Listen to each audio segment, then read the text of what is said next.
Sharon and his fans.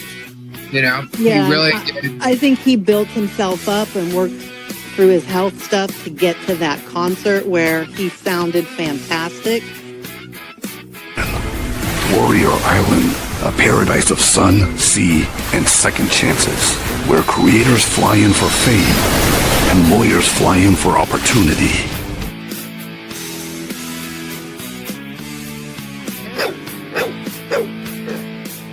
It's me, Corona Believer.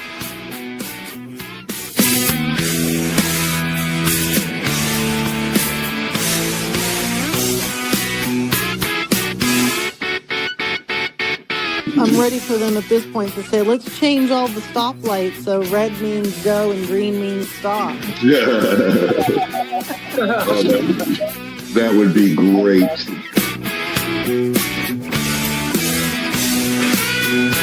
And how I am right now is how I am all the time. What you see is what you get. If you don't like it, sorry.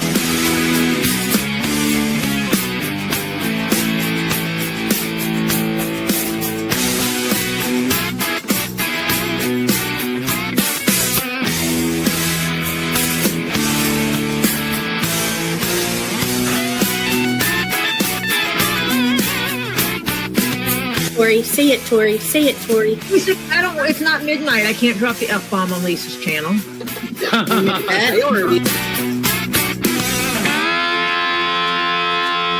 Listen, this person doesn't need a guardian and therefore shouldn't be given a guardian. So many victims that want to tell their story. There's a man named Robbie.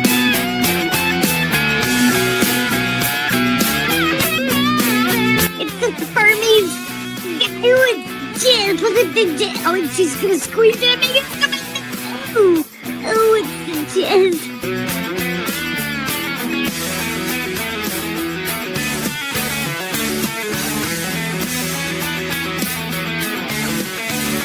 Very grateful to come back.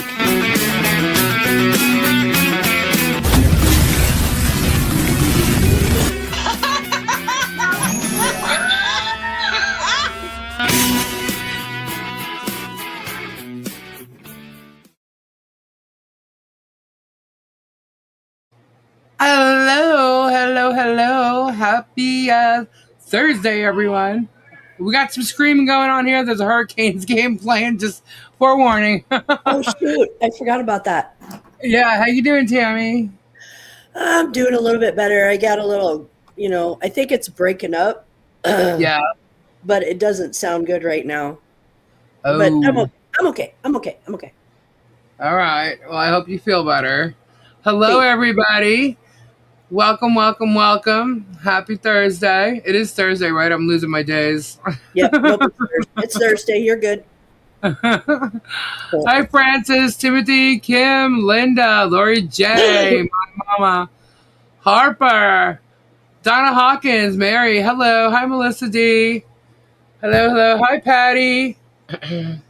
Gigi Yvonne. Hello, everyone. Mindy. Pandera. Hi. Ray Bonecrusher in the house.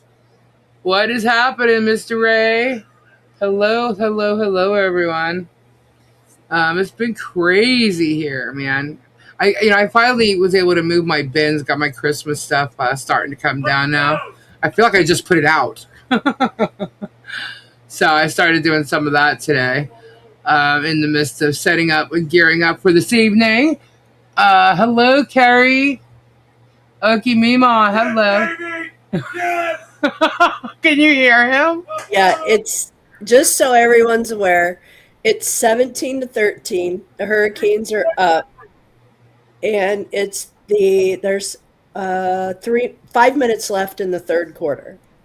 Okay, so there's still a ways to go. Uh-huh. Hello, Timothy.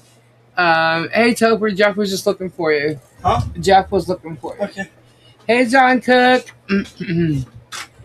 So any interesting things going on today? I saw there was a lot of debunking happening. Did y'all see any of that? No, I haven't. Hey, Dusty old dude. I kind of slept my day away. Sorry. MoMagic. Well, it's good. Hi, Ernie. It's good that you get rest because you're obviously going through, a bit of a cold happening. Yeah. And sleep is the best medicine. So, well, as you guys know, there's been a lot unfolding, especially since Christmas with these, Dudley bombshells that have gone on, and the truth has finally come out that these bombshells were basically duds because Jeremy Hales thought he had some winning golden nuggets, but it turns out the golden nuggets weren't in his hand. Yeah, I forgot what it was like. You did a run? Yeah, I ran all the way back here. Why? You okay? Not really. Did something scare you? Were you being chased by an alligator? No. Oh my goodness. I would climb a tree at that point. MoMagic, MoMagic. Hey, Georgia. Hi, William. So, as you've been seeing, I want to say, I guess, for the past week, Leslie, aka Lips, has been coming out with some truth bombs and some little golden nuggets of her own, and you've been hearing about a lot of it. And tonight we actually have Leslie here, and we not only have Leslie, but she brought a special guest with her. So let's introduce Leslie and her friend. What's going on, Leslie? Hey, Lisa. Hey, Tammy. Hey, Lisa. Hi, Michael. Ladies doing? and gentlemen, this is Michael Ferderigo's, Leslie's husband. I'm sorry, Michael Ferderigo's Esquire.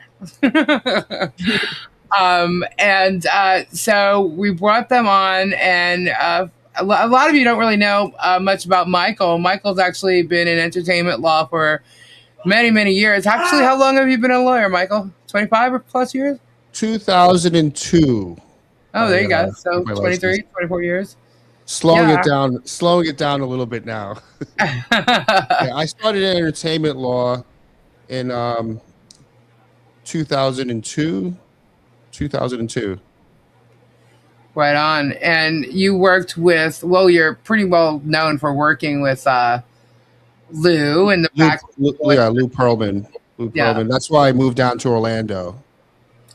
From New York, originally from New York? New York. I moved down here in 1992. Started work immediately putting together the Backstreet Boys. We started in 92, right? Around 92. Yeah, it was 92. I met Leslie around 94. Working at a little yogurt shop that Lou owned. He owned a whole bunch of TCBY yogurts, and she was a worker there. And one day, how did we meet? I was working. You were working, and how did we meet? I was filling in for somebody. I was managing the store. I was filling in for somebody. She was 17, and we met around 94, and I was filling in with somebody, and I took you on a date. Yes, but it was very G-rated because I was 17.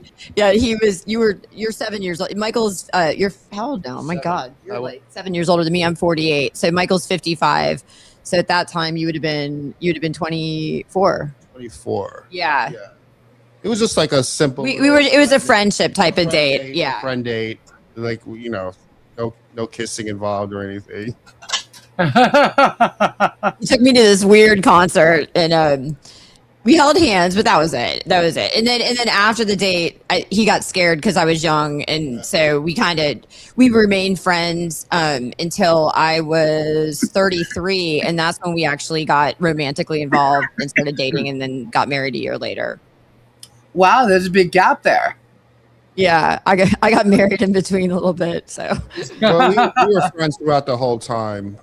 Right. In and out, yeah. Yeah, I actually tried to set him up with some of my friends and everything. Luckily, it never worked out, so I don't think she would have dated you. Right? I dated your friends.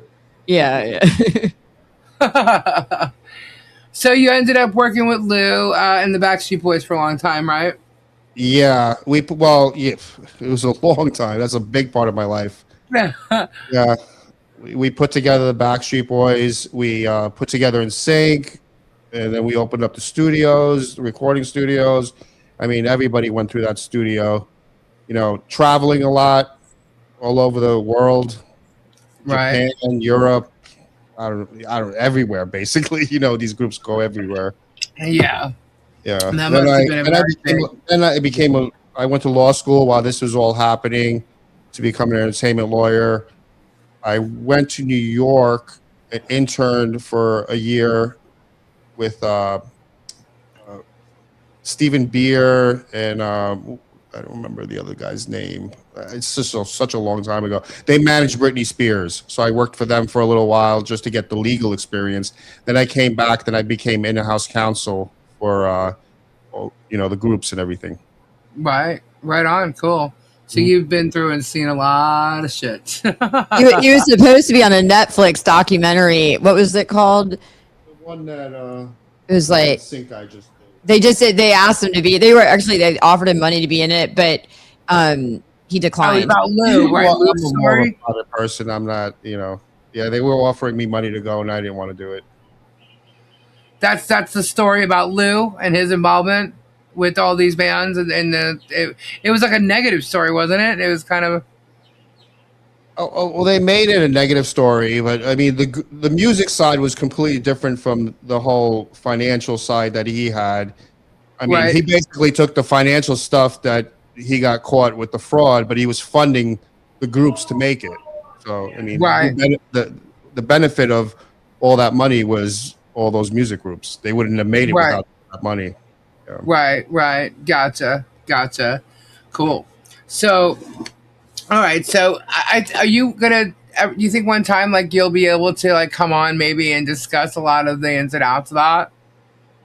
Ins and out of it, like Just being in that world. oh Yeah, yeah. during that time. I mean, He there's knows, got to he be. knows the real story behind. It was funny because when we were watching the documentary that just came out with the Backstreet Boys and Lou and everything, the whole time we were watching it, he was telling me the inside story. Yeah, Lou that's what I actually- think is fun to like because I mean you and I mean we've seen a lot that's gone on behind the scenes with a lot of these artists and stuff, and there's a lot of good times. There's some crazy times, but there's a lot of good stories It was that a came lot out of of it. fun. I didn't get. That's why I never got married. He never got married. He was 40 years old when we got together. Wait until it's all over, right? Thank you so much, Lynn. Wishing all the Truth Warriors a blessed night. Thank you, Lynn. Thank you. The infamous sixth member contract. Super Dave says. Yeah, you remember that? Yeah, he was the sixth member. Yeah. Yeah. He supported them for about I think 5 years, 6 years. They didn't make any money, and he was traveling and putting them on school tours and everything. And there was a settlement after that, and he got his piece after that. It's like anything. People, they don't remember where they came from, but there was a few members that stayed close with Lou even after all the litigation. Tell them about how Lou took you somewhere to watch something, and he told you that he was going to make the Backstreet Boys. This was a cool story. I mean, there's stories and stories. I was still in college around 1992, and I was finishing up my last semester, and I was living at Hofstra University. You know Long Island. I know You're from Hofstra, Long yeah. Island. I was living in Hempstead on campus, and he's like, "Oh, come meet me." I was still working with him. He had these yachts, and I was taking care of the yachts up in Long Island. And he was like, "Oh, meet me outside. I'm going to take you to a concert." We pull up to this concert, and we're sitting on floor seats of a New Kids on the Block concert. I'm like, what the hell are we doing here? We're like two men, all like little 14-year-old girls screaming. I'm like, why are we here? Wait a minute. Was it at the beach by chance? It was at Nassau Coliseum. Okay. All right. Cool. Right across the street from I took my Hofstra. siblings to the same concert. Literally right across the street from Hofstra. That's Nassau Coliseum. Distance. Yeah. And then we're sitting there. Then we meet. What was one of the road managers, Johnny Wright. Right. And we meet a couple of the New Kids on the Block guys. He's like, I'm gonna make a band like this. Right. And then I was finished up my semester. Then he called me up and he's like, you want, he was living in Orlando and New York at the time, both. And he's like, you got to come to Orlando. I'm starting the band. And obviously the day after I graduated college, I got in my car and just moved down here. Tell who's Simon and Garfunkel or Art Garfunkel was his first cousin and he was close with him. So when I was working with him up in New York, he'd show up and that's how he basically, I'm sure that's how he got in the entertainment business, or he wanted to be in the entertainment business because of that. Yeah. Right. And actually up until even while Lou was in jail, I think his son was visiting him constantly. Art Garfunkel's son. And then when he died, a bunch of us that worked for him, we were gonna have a funeral for him and everything. And Art came along and he's like, "That's my cousin. I'm gonna bury him." So right. That's how close they were. Yeah. Well, that's cool that you were a part of all of that. It was a fun time. And then everything got shut down. Everybody moved to California, and me and my friend that worked for him, and we just didn't want to move to California. We were established here, and I stayed here and met Leslie again. Yeah, and this is when I had my dance studio. Yeah, and he used to come and watch the productions that we put on. And all my dance students, I always had them wear wigs, and we did Cirque du Soleil type of shows. You remember that? So you know, I come from an entertainment background. Wigs are nothing. You're used to all this like Harley Quinn type stuff. Look at, he has a hat. I got a little hat to match you guys. What do you think of the hat? What do you think the shape of it? It's like a mushroom hat. Looks like a mushroom, doesn't it? Yeah, it's pretty cool. I like it. So you're used to all this, stubby, isn't it? A little stubby. Yeah. Are we referring to the mushroom? Gay just walked in. Are you guys talking about dicks? No. He goes, are you guys talking about dicks again? Oh my god, I don't know what you're talking about. We're not talking about. It could be mushrooms. He has no idea. He just put it on. Could be the 60s, The 60s, flower power, Flower power. Yeah, I like those videos you did there today, Leslie. And you want to hear the craziest part is I've never done shrooms in my entire life. I was one of those very conservative. I wasn't into drugs, nothing. But it was funny because I was watching those videos and I'm like, for someone who didn't know me, they'd probably think I was shrooming. Right, all this psychedelic stuff. That's funny. But I wasn't. I just have fun. Michael's known me since I was 17. I've always been like this, right, Michael? Would you say, or about what? Have I always been kind of crazy, or what do you think? She's a true Harley Quinn. Yeah, she's a jokester. She was always a jokester. Yeah, and the story she had when she was really young. Oh my god. I was a prankster at heart. The story she told me when she was 10, 12 years old. I mean, we got to come up with those. You got to tell those. We're gonna tell those stories on. Oh my god.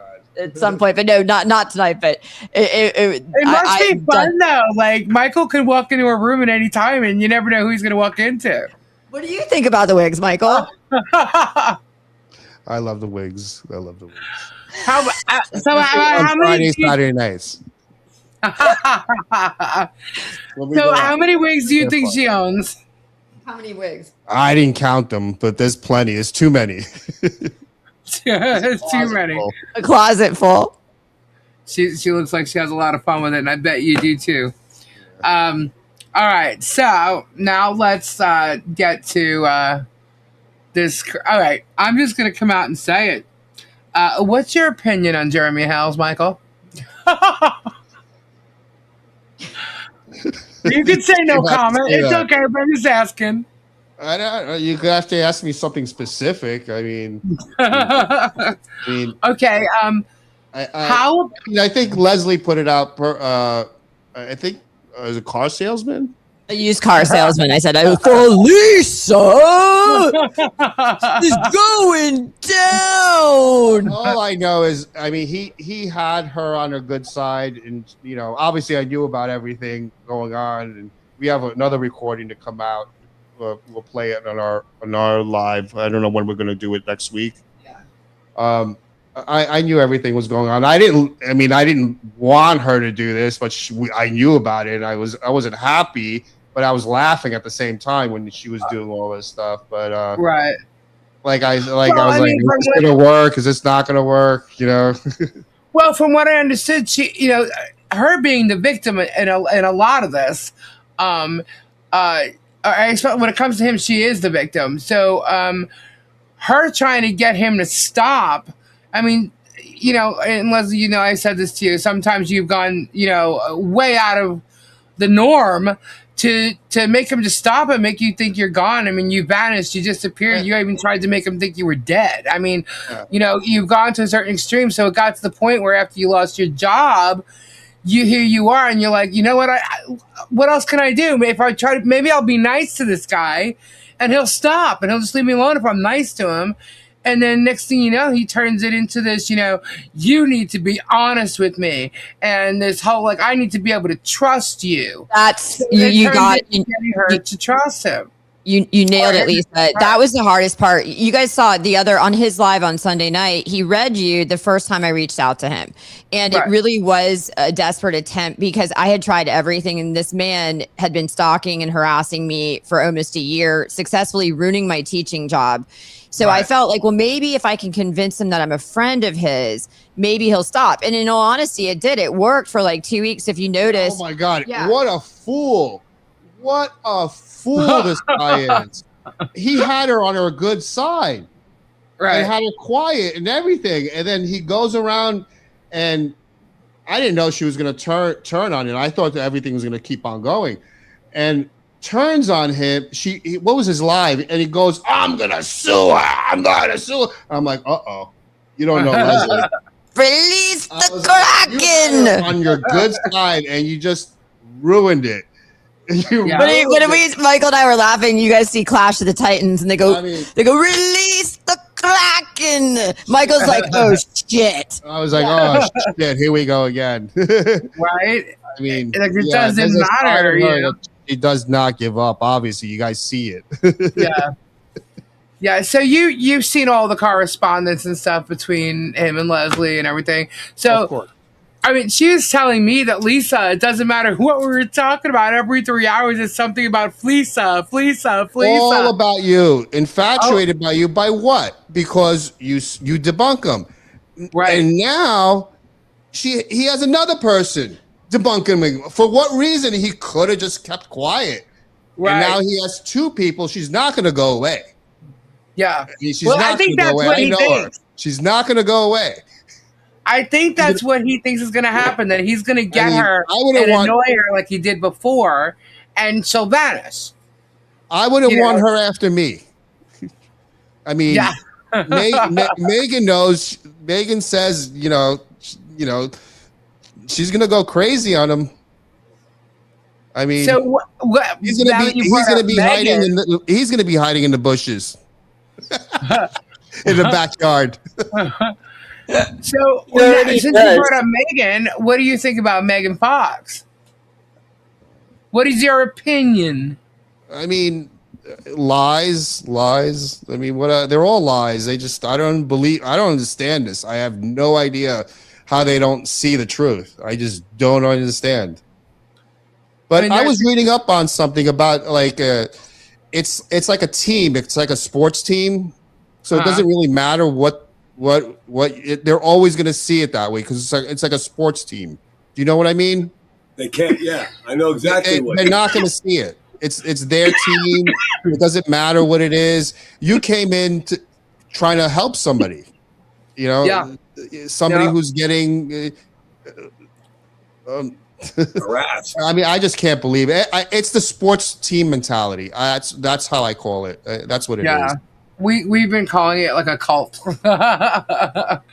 You know, I mean, because we can sit there and I can prove he's Dave Koresh. Yeah, I can sit there and I can prove with documents, public records, and videos. Even, I mean, the whole thing that's going on. It doesn't matter. The only way it's going to happen is in court. You know. Yeah. What did you do? You debunked him today, and he's, you know. Yeah, it's like you could have it, and the thing is that these people won't even see what's going to happen is when he loses. He's just not going to talk about it anymore, and his audience doesn't know how to follow up to see what really took place at the outcome of a case. So it'll go away. Yeah, he hasn't talked about Dan Owens. He hasn't talked about that at all. That's what I'm saying. When he loses, he's just going to stop talking about it, and he's going to focus on his efforts onto something else. And most of his audience probably don't know how to, like I said, go into a docket and see what the outcome of that case was. So he'll just create hype in another direction, and that's how he does it. And they go defending him. They go defending him everywhere else. He doesn't even have to do anything. But you know what? He knows that. He can go to jail. He'll do anything. I think they're just going to keep on going. Well, because it's hard when you've been rooting for something, you know, for so long and believing something, to sit there and come to the terms that this person's a fraud. You almost feel like a chump. Do you know what I'm saying? So it's like you have to admit, like, was I stupid to believe this? Oh my God. And a lot of people don't want to they don't want to, you know, admit that. Right. I mean, I'm not like that. I'm self-aware when I make a mistake. Oh, you guys heard this thing about this tree house. I was just reading Bearded's comment about the tree house. I did a short on this because it was so ridiculous. I heard him live and he goes, this woman is so delusional. This woman is so delusional. She just wanted to run away with me and go live in a tree house. I'm like, this guy is nuts. He sent me the most outlandish pictures of this ridiculous tree house. Okay. And I sent him back. I said, you're full of shit. Stop effing with me. LOL. Like, I totally knew he was full of shit. Yeah, the AI generated picture of some treehouse. Peb says, but I really used to like mushrooms. Oh, you did too, I think. Hi. When you were a kid or in high school. I'm listening. You can look at, or maybe not. Maybe I'm thinking of something else. Thanks, Leslie Wink.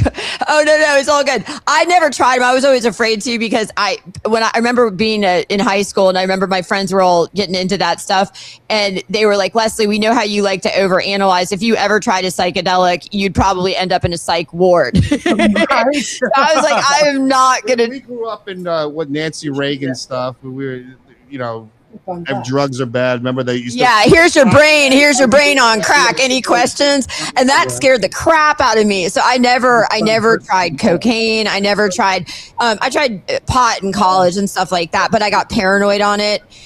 So it made my heart race, and so I never got into drugs, and I was afraid of. I was just afraid of it. I don't judge people who do them. I just was afraid of it. I don't judge people who smoke. I know plenty of people. Like I've had plenty of friends who've engaged. Work for us. It's just I get paranoid, and you know, it's just not a good thing because you guys see how nutty I can be at times. I definitely don't need a psychedelic. I think I'm having enough. Oh, you just you kicked Leslie out. Oops! Hold on. Wait a minute. Sorry, Leslie. Hold on. It's my fault. Uh-oh. Come back. Wait. Come back, Leslie. Where is she? Hold on. There she is. She's back. Hello? That was totally my fault. I'm sorry. It was my fault. Oh, that's okay.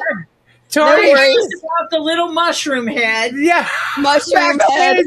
Yeah. So I tried to remove it and it kicked you out completely. No, I loved making those videos yesterday. You guys can see behind me. I love like vibrant colors. I swear I wish I lived in the 60s, the 1960s. You know, like the mod, like the go-go boots and the pastels. That like Austin Powers, you know, that sort of style. Right. I just love it because it's happy. To me, it's happy. I can't believe that style has not come back, you know? Yeah. Well, but we got people like you bringing it back. you know, you gotta have some fun. I mean, I know I'm not understood by everybody, you know, because I am a little out there. I admit it, but it's just I just like it. I like it. It's fun for me, you know. I love colors. I love being childlike, and it's just fun. And I know, you know, it can appear as crazy and nutty, right, Michael? But isn't that why you said you loved me? Oh my god! He loves that about me, right? You said I'm unpredictable. I don't get bored. He definitely doesn't get bored. And I encourage. I told everybody. I encourage all of us women because I don't like aging. None of us. I don't think a lot of people really do. I'm 48 now. I'm going to be 49 in May. Michael's 55, and babies. What? Babies. Tori's screaming. You guys are babies. No, but I don't want to lose that child. Like I don't care how old it comes. I mean, I still want to pop a wig on and lip sync a song. Become like the grumpy old grandpa. I don't want to be grumpy. I don't want to be like my grumpy grandparents were. I want to have fun. I'll be that old lady with that wig lip syncing. I don't care if I'm peeing myself on the stage, which did happen this year, by the way. I lost you guys. I had 4 kids. And I went to karaoke. Michael, tell the story about the karaoke. You were singing. I was singing Four Non Blondes. What's up? And I have you guys. All of a sudden, I didn't see it until all of a sudden she walked off the stage like right in the middle of the song. Right? It was at the end. I was belting it out and I was screaming it. The mop came out. Then all of a sudden a mopping crew came out to where I was standing because I peed because every time it's like I had 4 kids, so every time I sing, scream or yell, belt out a song, I can't hold, I'm like, oh my god. We need to it happened once, but I could definitely go. I'm feeling it. We need to send Leslie feedback. I never what's funny? Some people may be sitting here going, oh my god, but a lot of people are sitting here going, I get it. They totally wants to talk about it. But there's things that are changing in my body now, and that's one of them. And I'm going, oh my god, if I'm 48 and this is happening, what's going to happen when I'm 60? What's going to happen when I'm 70? And then Michael's like, I'm going to be changing your Depends. I'm like, oh god. It's not a joke. We're laughing. It's real, guys. It's real. Bonnie said she had surgery to fix it. Oh, she had surgery to fix that. Who did, Tammy? Bonnie did. Oh my god, yeah. That was Tori. That's Tori that said Tori's it's going to get worse, I'm sure, Michael, in time. And there will be a point where I'm going to need to if this has happened to me at 48, I mean, you pop 4 kids out, it's going to do some damage. Don't sing really loud. Just don't sing really loud. Michael, it's like telling me to not eat candy in the candy store. I have to sing. You guys hear me? Come on now. I'm just kidding. They're going to be talking all about thinking when you're singing. No, I'm not peeing my pants. I'm not peeing my pants when I'm singing. Okay, guys. It was just one time that it happened. You guys, you realize what the content for tomorrow is going to be for all these other channels, right? Me peeing when I went to karaoke. Leslie. But listen, I'm going to own that shit because I'm being real and I'm being honest, okay? Make all the fun y'all want to, but the reality is that Lisa has your stage name, Leslie. We have your stage name. It's called Leakin' Leslie. Own it. Leakin' Leslie. Leakin' Leslie. Hey, it happens, man. I don't know what to tell you. At least I'm courageous enough to admit it.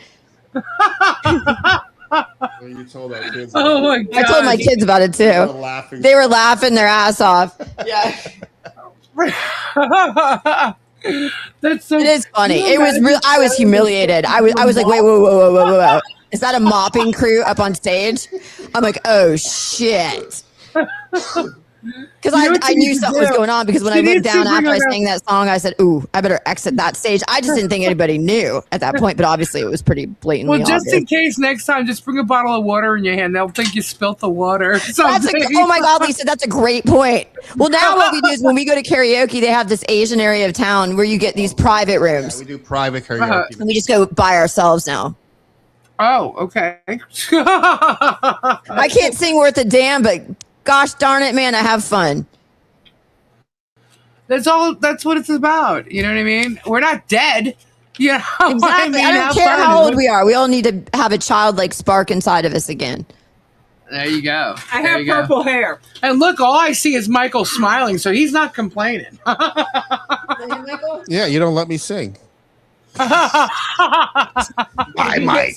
My Mike. I'm singing. No, but you do take the mic. Trying to make sure I don't have. Sorry, I didn't know you wanted to sing. Oh no. Really? Michael, I had no idea. I'm finding out this for the first time, Lisa and Tammy, that Michael's been dying to hit that karaoke stage the whole time I was hoarding it. I get like 1 or 2 songs. That's all I get. Michael, I had no idea. Oh, man. Okay.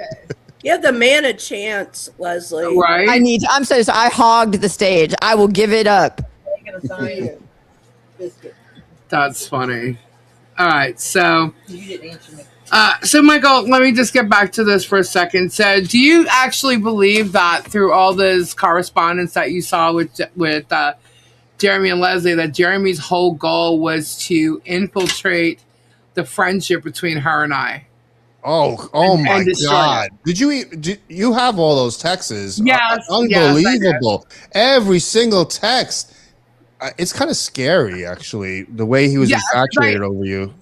Yeah. I saw the ones where he was like I would do a live one night, and then he'll go to Leslie, and the next morning he'll be like, or not even the next morning, like during the live or right after, he'll be like, Lisa was threatening you. She's gonna sue you. She threatened to bankrupt the lies. Like, do you know there's one text?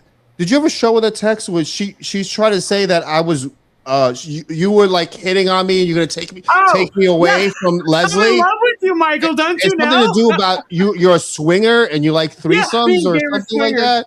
You told her. Yeah, you remember that, Lisa? He said to me, he goes, I think that Lisa has a thing for Michael. And I'm like, what in the world? I played it off.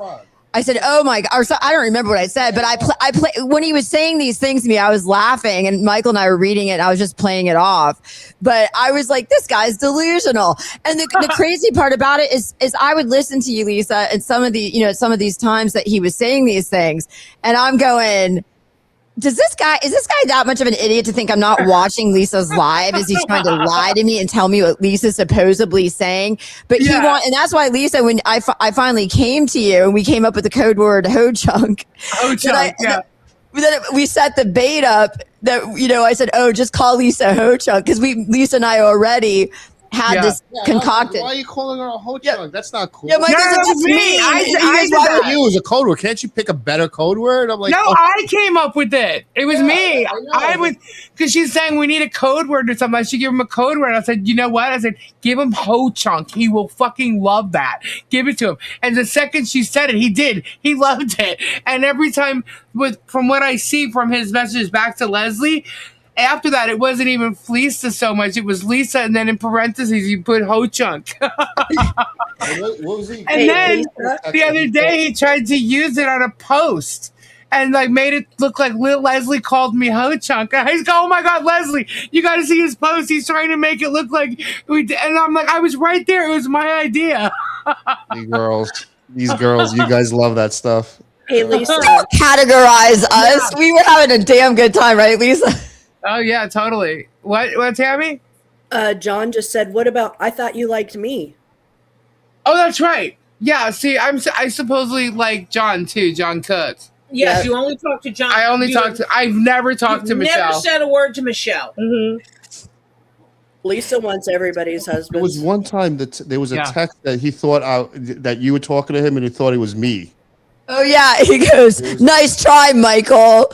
Blah blah blah blah blah, and then he started going off on you, Michael. You didn't even know. I think you did see this one. He started going off on you, and then saying all these mean things about Michael. And then I go, "How's your Eskimo-looking girlfriend?" Oh wait, wasn't there? You told me that there was a video. You didn't believe it was him or George, and he went because you guys both graduated in '95 or something, and he went and created a video on his TikTok that says 1995 grad.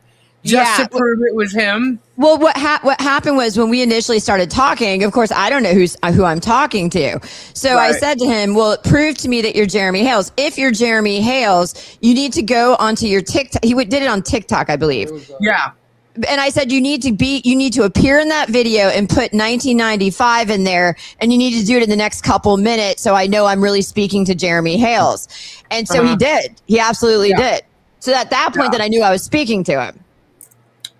I think, and this is just my opinion, because when he said it was December 6th, and in his recent video, right, where they're driving at night, and he's saying that it was December 6th, the time, and George was, there, and she knows all about this, and she's responded whatever he said on December 6th. I don't know if that's real or not, because he could have just done that in the past couple of days, but let's just say it is real, right? I believe when you first contacted him that day, because he does have the date right, okay, I believe that she probably knew that he was probably foaming at the mouth about it until you went deeper into trying to get his trust. I don't think she knew about any of that. No, absolutely. That's exactly. At least I think you're spot on, because when I initially contacted him, I said, and he read my email in his live, I said, I want to work things out between you and I, but just you and I.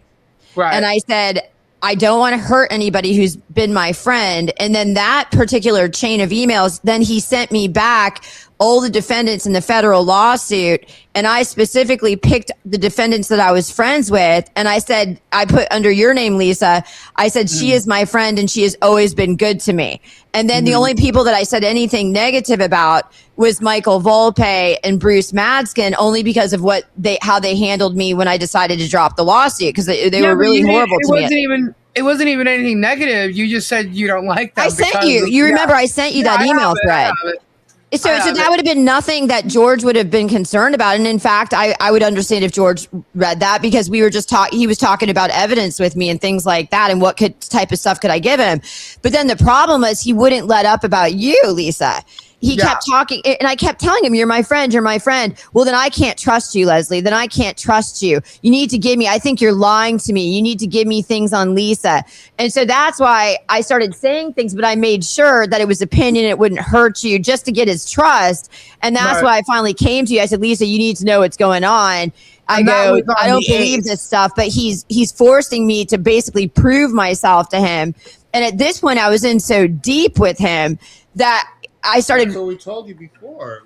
Yeah. Remember before she started all this, with even Gabe was like, I don't know if it's a good idea. Everybody advised me against it. That's what I was saying. On December 8th, it was like 2 days later, right? You had told me, you called me and you had said, Lisa, I got to tell you something. This is what's going on. This is what I sent him. You sent me the screenshots with the green and black screenshots. That's why I was laughing. That's what I told everybody. Look, I already got what she sent. Yeah. So it was that, and then it was a couple of the emails and the audio files, the 6 audio files. Yep. And you had told me that those audio files were just you explaining how you got into it, right? Yeah, that's all it was. I separated into different audio files, basically stating, how I met Michael, or how I got into this with Michael Volpe, how I met everybody. It was just my testimony as to how it was nothing incriminating. It was just from my perspective, how I got involved in everything. And then he later wanted me to make an audio video of why I liked him. And of course I BS the whole thing, but he wanted video. He was very egotistical, and he wanted me to stroke his ego constantly. But what he didn't know is while this was taking place, I was on AI, and you're going to laugh. I put into AI, I go, please tell me how to respond to this email if I'm dealing with a sociopathic, narcissistic, obsessive, paranoid man. I remember reading You remember that? Michael read it all. And I go, please tell me how to handle this. And then I asked AI, how is he likely to respond if I say this? And AI you basically got instructed by AI how to handle Jeremy. Yes. And it said he's a controlling man. You need to appear submissive. This is what, and AI even told me, if you take pictures of yourself, this is what you need to do. Like, you know what I mean? Like, it was instructing me to the type of man this was, but it was really everything the AI was predicting him to do, he was doing. And Michael read this all. You can testify to that. You read all of this. I was embarrassed, because Michael didn't. I didn't want her to do it. Even, what was it, Robbie? I remember you speaking to Robbie before. Yeah, I spoke to Robbie about it before. Didn't want it. I mean, everybody advised me against it. You have guts. But you guys got to understand. You have to understand. While I was doing this, he did stop reporting on me. He did stop posting about me. All the people stopped doing it. So it was working for about 2 weeks. And then I was like, okay. Robbie knew you had a plan, but he didn't know. It's working. And you remember when I said to you before I told you everything, or some of the stuff, I said, Michael, let's watch Jeremy's live, which I never do. And I said, I bet you he's not going to talk. And I told him, I bet you he's not going to talk about me. Why do you think he went off on you that one time. It wasn't that bad. I didn't think. I'll tell you why. Because he was mad. I'll tell you what happened. The reason he went off on me and basically released the Kraken. What you want to He caught me talking to Lisa, and he thought that I had Lisa blocked. So he was really upset over that, and he's a narcissist. So AI already predicted, and AI also told me if I abruptly vanish, it's going to cause him a narcissistic rage. So you guys have to share him now. So he's gonna be obsessed over you. He's gonna be obsessed over you, Lisa. Yeah. So AI is like worth it for him. Well, AI is like you have to slowly like wean yourself out of the situation. You can't do it abruptly. So then when he found out that I was talking to you, Lisa, that's when he said, "Repent. You owe repentance. You need to apologize." True repentance. And I looked it up, and I'm like, oh my god, it's supposed to be like on your knees. And I'm like, holy shit, is this what he does? Oh my god, if he's saying this to you, I wanted a blowjob. Well, if you notice, you want to hear what's really funny, and this will make more sense to everybody because I'm glad, because I know it looked crazy. He told me to apologize to everybody. So notice I did these dedications out of nowhere where I appeared serious. And I said dedication to Shiz, dedication to JJ Bean, J Hip, dedication to Megan Fox and Tug. All of those were a mockery. I was being sarcastic, making these dedications because he was telling me to apologize to them. And I'm like, there's no way in hell I'm apologizing to these people. So much fun making those videos. Good night, all. Tori's going to bed. Good night, guys. She says. Oh, good night. So, so the one thing I want to say is like when you called me that first time and you told me, I believe that was December 8th, right? You were in the middle of telling me, right? And Michael had come in, right? And Gabe came in at the same time, and they're both kind of overhearing what's going on. Michael starts getting mad at Leslie. Gabe comes at me, and he's like, "What the fuck?" I mean, they were both these guys were like talking to us, going, "What is going on? What's going on?" And I'm telling Gabe,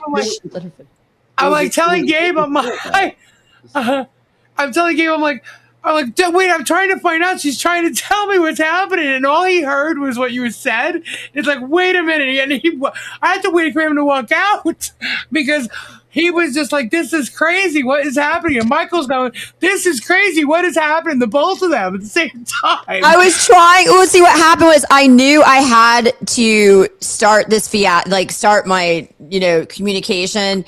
Yeah. I was going to be, that's why I called to tell you, Lisa, because I didn't want to hide that from you.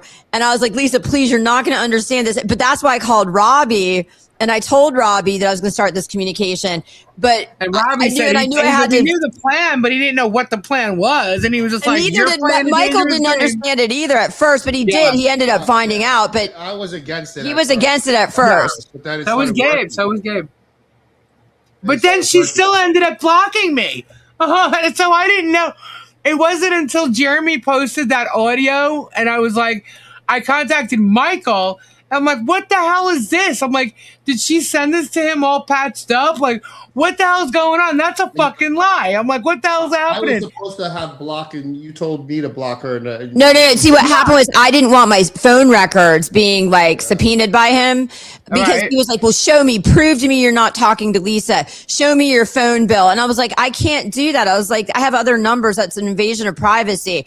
So I didn't want to take any chances. So that's why I blocked you, Lisa. But then I was like, you contact me on Michael's phone if you want to talk to me because I don't want it being led back. That I blocked her. Yeah, you told him that because that was another thing too. I was trying. He kept must have too because I did message. You weren't blocked, Lisa, but you got to understand what happened was he was probing. Anytime I communicated with him, he was probing information about you.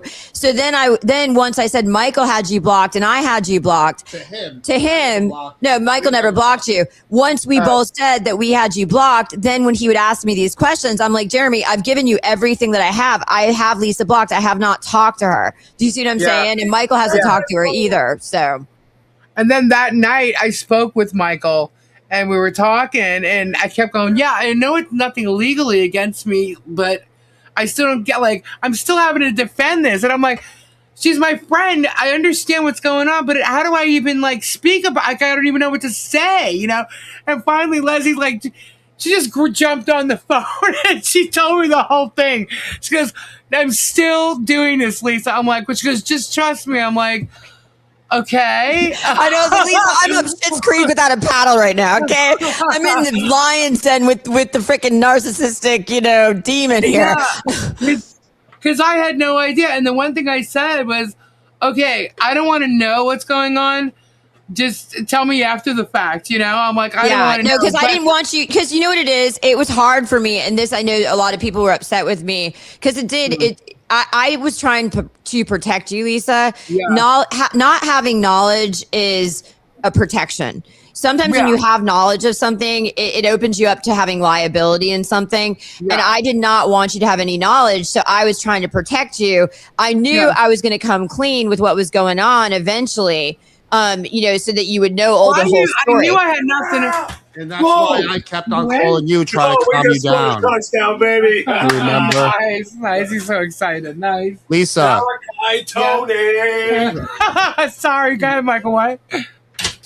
No, Michael was. Go ahead, Michael. No. I was saying that's why I was calling you, and you were calling me. What's going on? What's going on? I was like, calm down. Everything's he was fine. trying. Because I'm sitting here going, first she was playing him. Now, did she fall into this? What's going on? I don't know how to respond to this when people are asking me to respond, because I knew at first from the 5 8th. minutes left. Okay, cool. Yay. Here. Are you still What was I telling you? What was I telling you? I was telling you not to worry that it's there's nothing illegal, there's nothing that could hurt you. There wasn't anything that would hurt me anyway, you know what I mean? And I knew that, but it was but I felt because I didn't. Okay, so how do I say this? All right, obviously you sent text, right? So at first, when you first told me, I was like, well, it's still deceiving me, but I understood what you were doing because you explained it. It went so far. And then with everything he's saying and all these bombs, I'm like, wait a minute. Is she still on this? Is she still playing that role? I felt like I was an undercover prostitute in a prostitution bust. Well, do you understand how I was like, oh my God, you see these movies where you have an undercover cop that goes into a prostitution ring and busts the lords, whatever, the mafia mob members. I felt like I was in that situation, and I'm like, oh shit.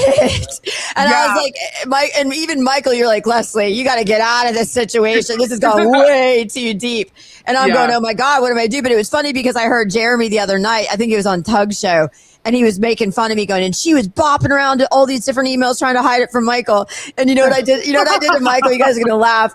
I went onto Michael's phone one night. As soon as I got this new email, it was the last email that I communicated with him on. And it was for maybe a week I used this email. And I downloaded it on Michael's phone.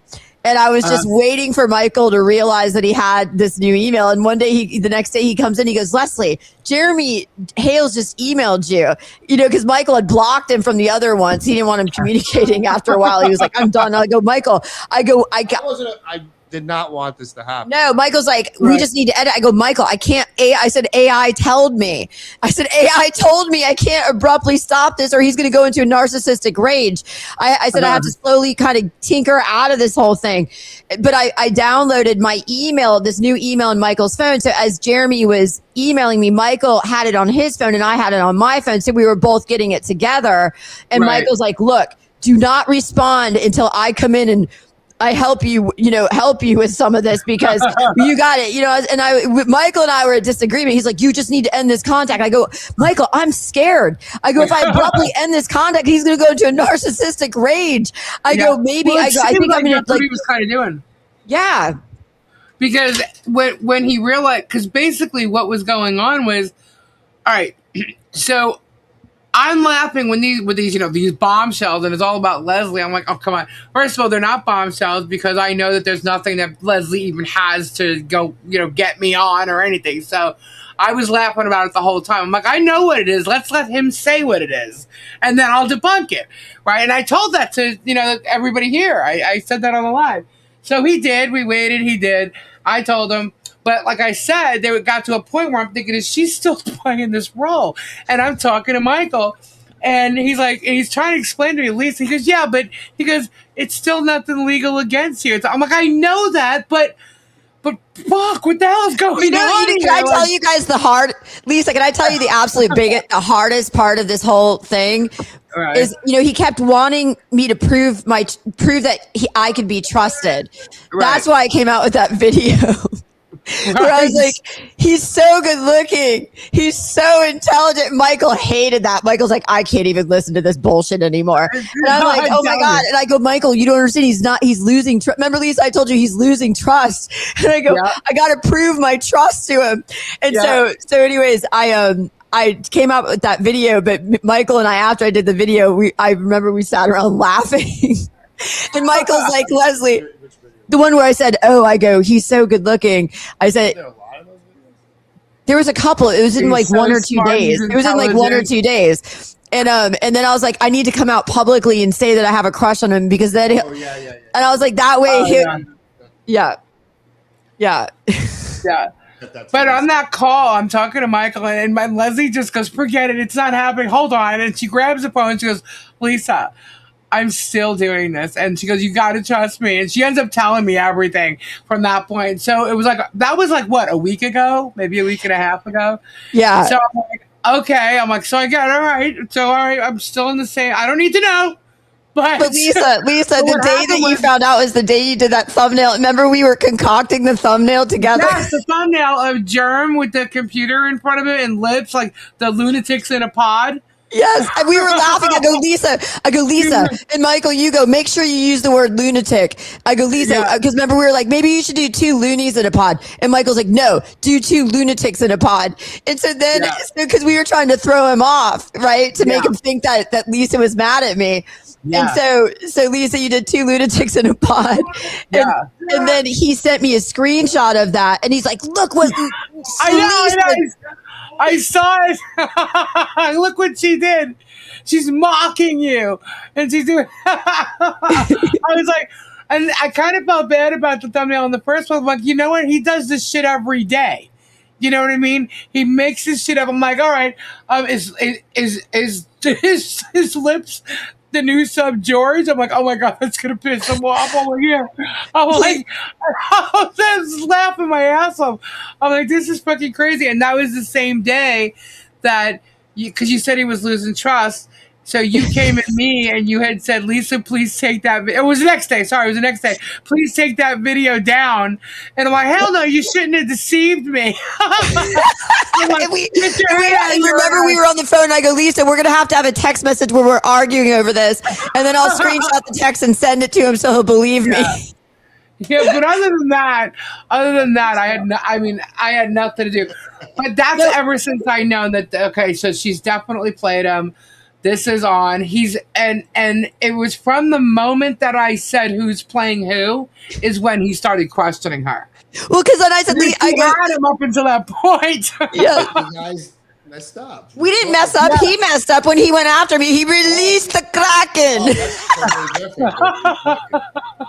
Hey, Lisa, how can I do this? Because I want to put a picture of a mushroom up for our little thing. How do I change it from this video to the picture?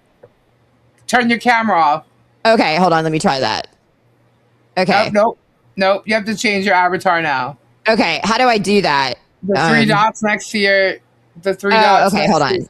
Edit avatar. Oh, edit avatar. Okay, yeah. I want you guys to see this. Guys, this mushroom. Tell me if you like this mushroom because this is what it very much. Is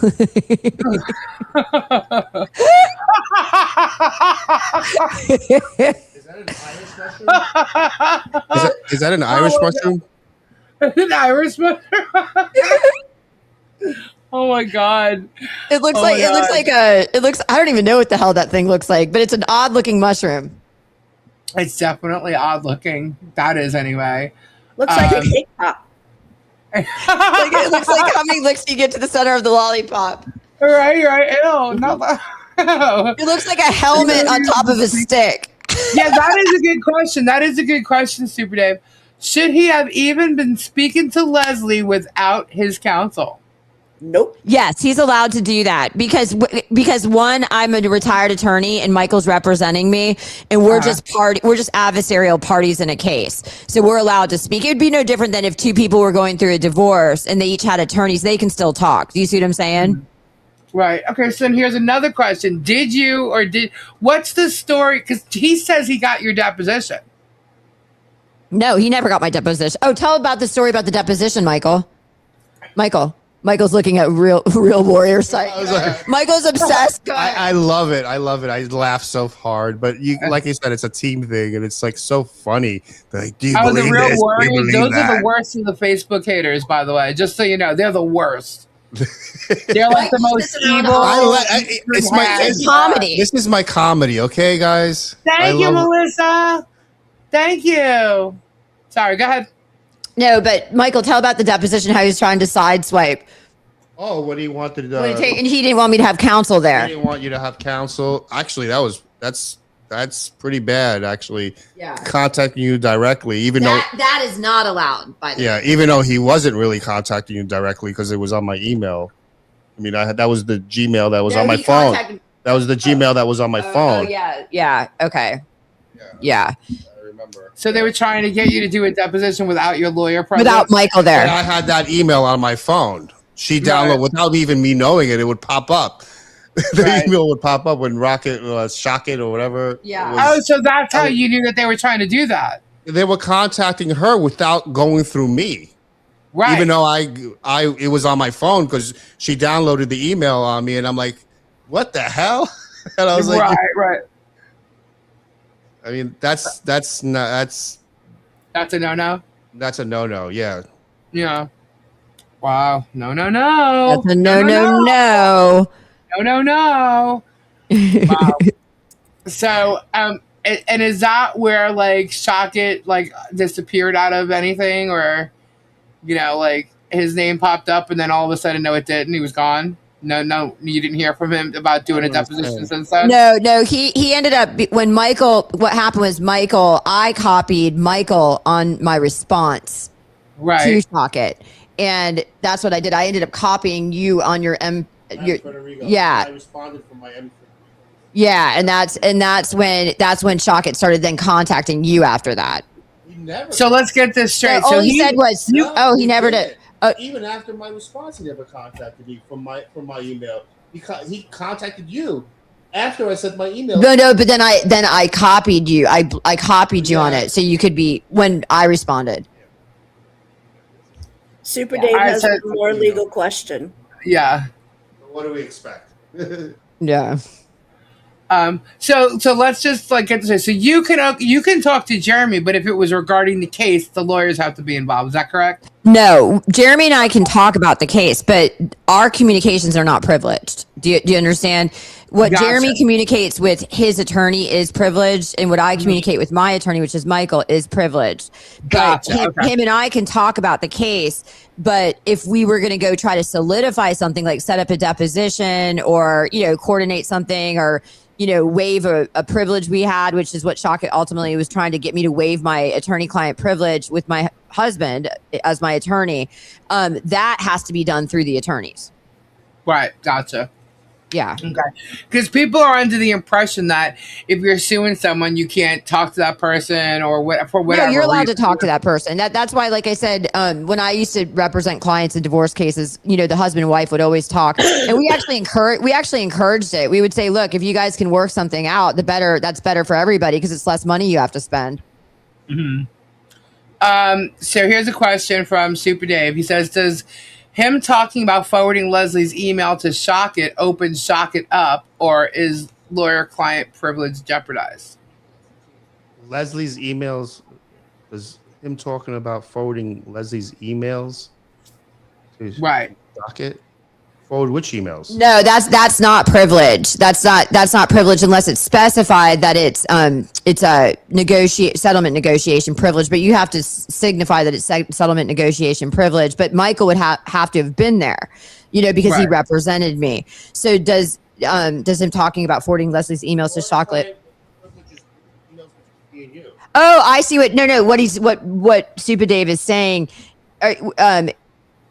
that's not underprivileged. Forwarding my emails. Oh, he's asking are my emails then now to Jeremy now considered privileged if they were forwarded to Shockit? No.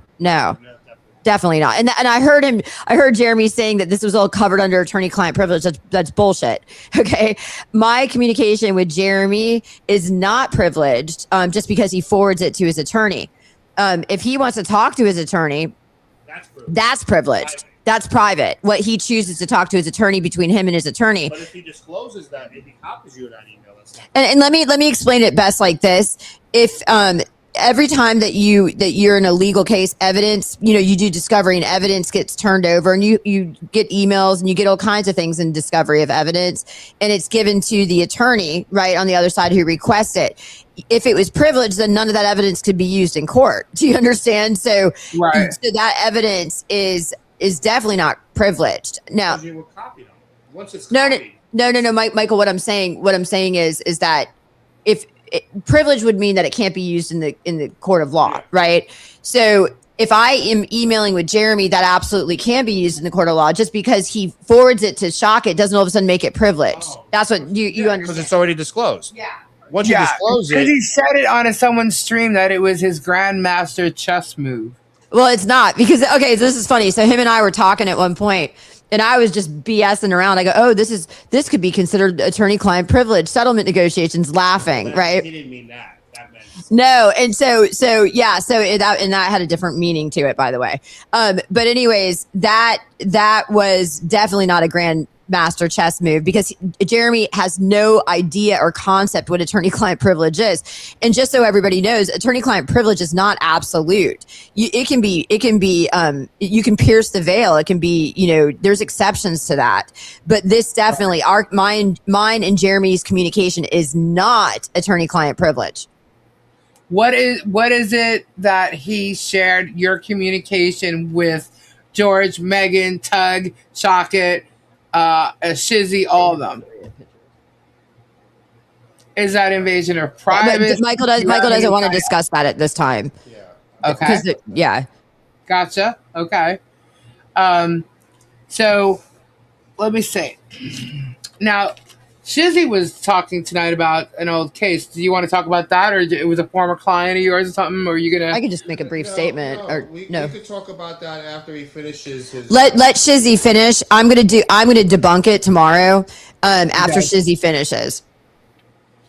All right. Cool. So, guys, just so you know, and if you're interested, Michael and Leslie are coming up. They're doing a show on Leslie's channel. What is it? I Love Leslie or Leslie and Michael? I love Michael and Leslie. I love Leslie. It's kind of like off the whole I Love Lucy theme. It was Michael's idea, and I think it's a great idea.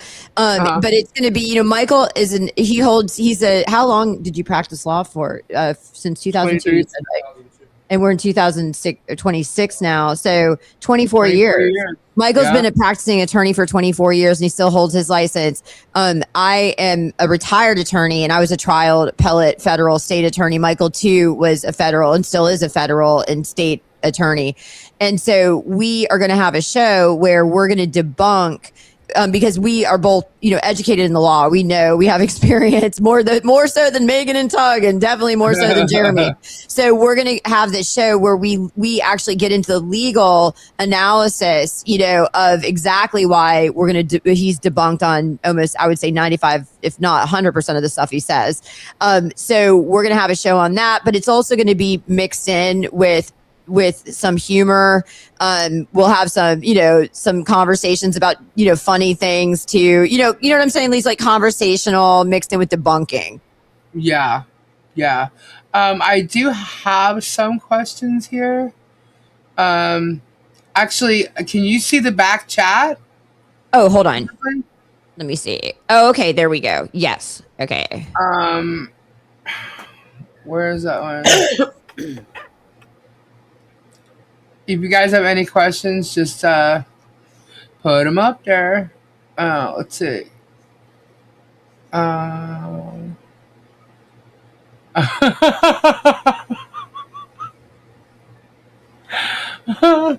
Jeremy's the true umbrella guy.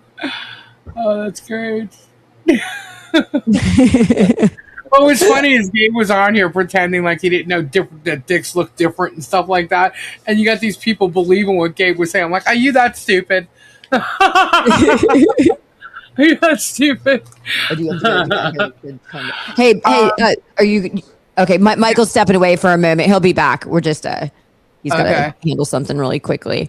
So Bearded's wondering if you're going to have special guests on your show. You and we Michael.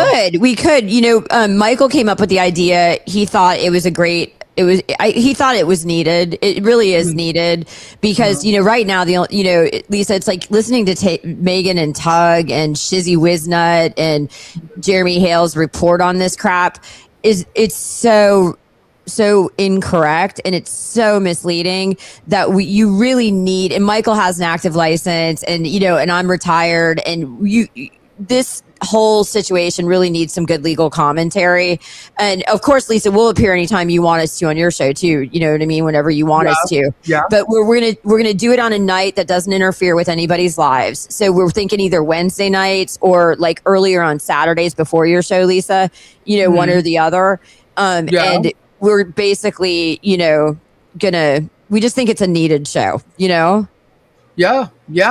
Well, I mean, that's why I like bringing you on with Mischief Monday. Yeah. Or when we did Jury Room, because you were able to explain, and that, like when you went and you were teaching chemistry, I had mentioned to the audience, I'm like, I think teaching or educating people is good for her because, first off, number one, you're serious about that, Yeah. and you see the real serious, you see the real Leslie, you see the real serious side of her.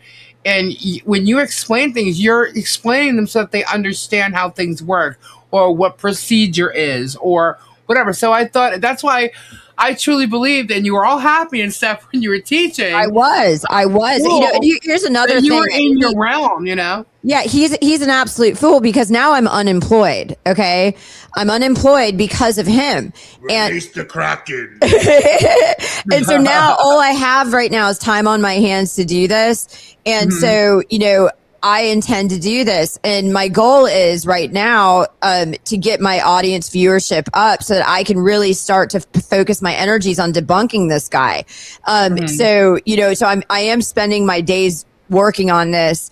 And it is for and you will get educated. That's my whole point is I don't just explain, like I want to educate the public on what so many people want to have and it's not provided to them, like a legal education. So the way that I'm going to, like, if you watched my lives today, you noticed, Lisa and Tammy, I don't know if Tammy, if you saw it, but you notice it's very educational. It's not just reporting. I'm actually educating. It's as if you were almost like taking a class. Yeah.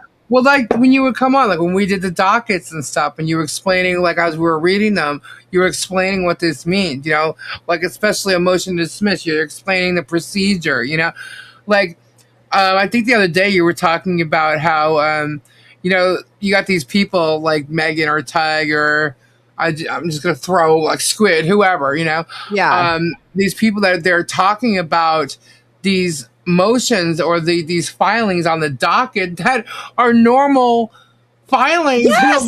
Like and the people, they're like, oh my God, freaking out over these motions. It's so asinine. It's like these are normal everyday things that go on in law in almost every case, and it's no big deal at all. It's what you expect as a lawyer to happen. But when they report on it, they're misleading the public, into thinking these are big ordeals or big wins or big this or big that. And then, they sit there reading line by line bullshit and they don't understand the why behind it. They don't understand the significance of things. And so I really want to educate anybody who listens to me debunk these people. I'm going to take a legal analysis to a lot of it. Of course, I mix in humor because, I don't, being 100% legal can be boring at times. I have to rattle it up a little bit. You know what I mean? Right. But my intention is to educate so that when people walk away from the live, they've gained almost like a legal education. I'm not going to say it's a full legal education. I mean, but it's you're going to walk away and you're going to understand the why behind it. And that's really it. Because if you can understand the why, that's like 70% of the of really understanding it. And then once you understand the why, you're going to see how much of an idiot Jeremy, Megan, Shizzy, Tug, all these people are. So you the ball, Tammy. Go ahead. Sorry. Oh yeah. Miami. Okay. You guys asked a question. It says, Leslie, what proof do you actually have that you can back this up? Well, without giving away all my cards, okay, because I can't give away all my cards. But what I can tell you is you would have to first tell me what it is I'm trying to prove. But I can tell you in this day and age with electronic communication, with video surveillances, in public areas and things like that, with depositions of credible witnesses that are qualified to give testimony. Those are all sources of evidence that I could absolutely prove these things. But again, you got to, I did a live on this today. You got to know what you're trying to prove. And in order to know what you're trying to prove, you have to understand what claims you're suing somebody on. Okay. Now, if I'm just trying to prove my credibility, right, to a YouTube audience, that's going to be different, say, from a courtroom. Do you know what I'm saying? But like I said, I don't want to give, this is strategy, We're down by 1 3. second. And 31 seconds. We're down by 3. First and goal. Okay. I'm sitting here waiting for the ball to drop. I'm like, if we score a touchdown here, it's over. Yeah, I'm waiting. I know game's We're on going to be the popping wall, in here because this game is on right now, and it's at the very end. And I'm like, is he going to come in screaming yes? Or is he going to be cursing? We could tie it, put it overtime, but we're going for the win. Right. No, okay. but sorry. Miss Lori's comment, I just wanted to thank you, Miss Lori. And listen, no one has to make any apologies for having a negative view of me. I expected this. Lisa, you knew that. I said your audience is going to hate me, and it's something I'm going to have to deal with, but the truth is going to come out. The big picture is going to happen. But I didn't know the whole time, guys. Trust me, I did not know the whole time. No, Lisa did not. Because you guys got to understand, I told Lisa, and I was very protective of Lisa. I said, I can't tell Lisa, because if I tell Lisa, then she's going to have to lie to her audience. And I don't want to put her in a position to lie to her audience. 1 yard to the touchdown. Okay. Keep going, Leslie. Keep going. I just said I didn't want to put Lisa in a position to have to lie to her audience. And that's also like with the obituary too. Like Lisa had no idea about these things. No, I was doing this, but you guys got to understand I like to always refer to, like, when you're playing a game of chess, it is strategy, and you don't want the other side. Sometimes you throw them for curveballs. You don't want the other side necessarily to pick up on or predict what you're going to do. Right. And so, everybody knew Lisa and I were friends, and they were watching Lisa's show. So I almost had to get Lisa to get mad at me for them to believe me too. Frank. Yeah, I did. Yeah. You were mad at me, and I did feel bad. I really did. But what I kept telling myself is, this is for the greater good, and this is going to help Lisa. This is going to help all the defendants. This is going to help everybody. Oh my God! They just scored a touchdown. Did they really? So wait, why isn't Gabe screaming? Because he hasn't seen it yet. 18 seconds. Oh, was he delayed? I don't know. 18 seconds. Leslie. Sorry, Leslie. I didn't mean to cut you off. No. It's all good. I'm just taking a sip of juice. National champions. Going to the national championship. Sorry. That's what's going on in my household, so I have to pay attention to it too. No, absolutely. See, Michael's not into sports, so I don't have to deal with that. You don't want it, baby. Carson Beck. Did he? He ran it in. Michael, I thought you were still on Real Warriors. I was like, 31, 27, 18 seconds left. My other question, please. What was Don's other question? Hold on. I put it in the back chat. Okay, hold on. Let me see. Hold on. I only have one. That one. I have one from Don, and I answered that. What proof do you actually have to back any of this up? Okay. Yeah, what was the other? Don, can you ask it again? Because we don't see another one. Hold on. I'm going. Oh, text messages. We have text messages. And you guys got to understand, too, a lot of this evidence you can get to through subpoenas. You can subpoena different various sources if things are deleted and stuff like that. But there's tons of evidence. But again, you got to understand, I gotta be strategic. I'm not just going to show all my cards and throw everything out there. Right. That would be foolish of me. Nobody would want to show all their cards in a game of chess. And I do look at this like a game of chess in a sense. Oh, yeah. You made a statement that basically he SA'd you. Can you prove that? SA'd you. What's that mean? Sexually. Oh. Can I prove that? Well, I don't want to get into all that right now because I've talked to Lisa privately about the situation, and it's not that I absolutely can prove it, but there's some things going on with that right now, and I don't want to get into that right now. Yeah. Too soon, guys. Too soon. We can't comment on it. Put it that way. All I'll say is that you guys will see everything unfold in time. Yeah. I told Lisa you was playing and setting him up, but I did make comments as if you had flipped. Lori G said that. And let me be clear too. I didn't set him up on some of the stuff that happened. That was not my intention. That was actually shocking and some of the stuff. Okay. So when I say set him up, it was I had a couple goals in mind. It wasn't really a setup so much as it was to get him to stop harassing me. I thought befriending him, eventually, and then just letting him go. That was one element of it. And there was another element is I did want to get into the backside of things to see how connected he truly was to these other people. And was he really the ringleader behind this? And I did get some evidence on that is beneficial to everybody because, he is, people stopped. They left me alone during the time that I was in good graces. That's one way to show that he was really the ringleader in all this. And then another, he emailed me. He emailed me making a threat with this new attorney, this Nick Laceda guy, that he's going to be basically the anti-Hill's biggest nightmare. So it shows you that he's in contact with these people and he sees what's happening, but he's basically running the show before it happens. And when he wants somebody to stop attacking, everybody stops. Right. And Dawn, she has the older and she can't. There's 10 seconds left. Yes, there's proof of the meeting in Orlando. Yeah. I emailed Lisa about the exact thing. Yeah, some people knew that you didn't flip, and that they just didn't believe that. And I want to make something clear because this is important to make too. Michael saw the communication, but he was not involved in the communication. I do want to make that clear point. He saw my communication because I was up front with him, but he was not typing anything in response. Do you understand? Like George said she was doing. George actually said she was, or George and Jeremy say that George was typing responses to me, pretending to be Jeremy. Michael was not doing this. Michael, I would see the communication. I put my email on Michael's phone so he could read what I was doing. Because I wanted transparency with Michael. He's my husband. I didn't want him to feel I was lying to him and everything else. So, the only time Michael was really upset with me was when he just found out about it, because that was the same time, Lisa, you were upset with me and Gabe was upset with me when I basically disclosed to you guys what I was doing. So Michael and I did get into an argument over that. You know what I mean? Yes. And so, because he was like, what are you doing? And then once I explained it to him, and then once he started to see that my plan was indeed working, I was still against it. He was still against it. He wasn't happy about it. But nobody wants to be in this position.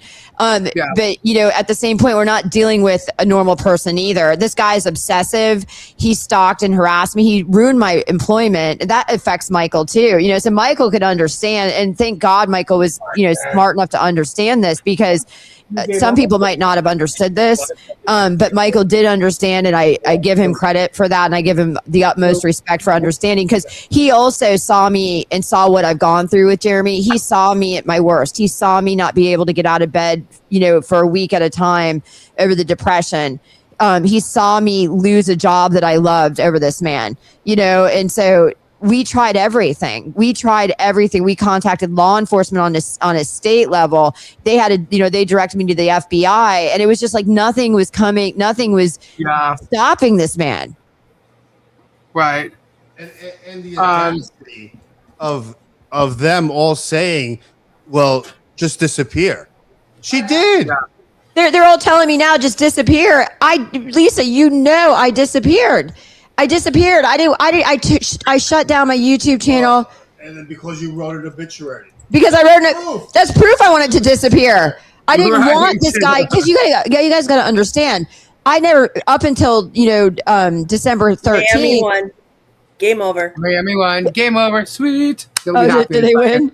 Yeah. No, but I was going to say, up until December 13th, I had never physically met Jeremy, and I have still to this day never met Tug, Megan, all these people reporting on me. So I felt like, well, the most appropriate way to make them leave is just pretend my virtual death. On a virtual obituary. Yes, Maybe they'll leave me alone, because what was happening is after I vanished, they were still reporting on me. Like every couple weeks they were still reporting on me. And then obviously they ruined my job, and it's been a nightmare. And the audacity of saying that she put herself out there. She should, she was trying to be quiet. That you put yourself out there to disclose your school.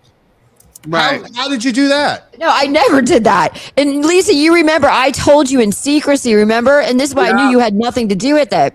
You were the only person. I knew before you got the job, when you were getting hired, when you got hired. Dude, his side's calling everybody's job trying to get him fired. He's calling everybody. It's not shit. just, and he got you fired. Stuff. He got me fired, and everybody else. So why is it all of a sudden he's innocent and going after Leslie? Fuck that guy. Yeah, he's done it to everybody else. He's gone and called everybody who fucking follows him. Yeah.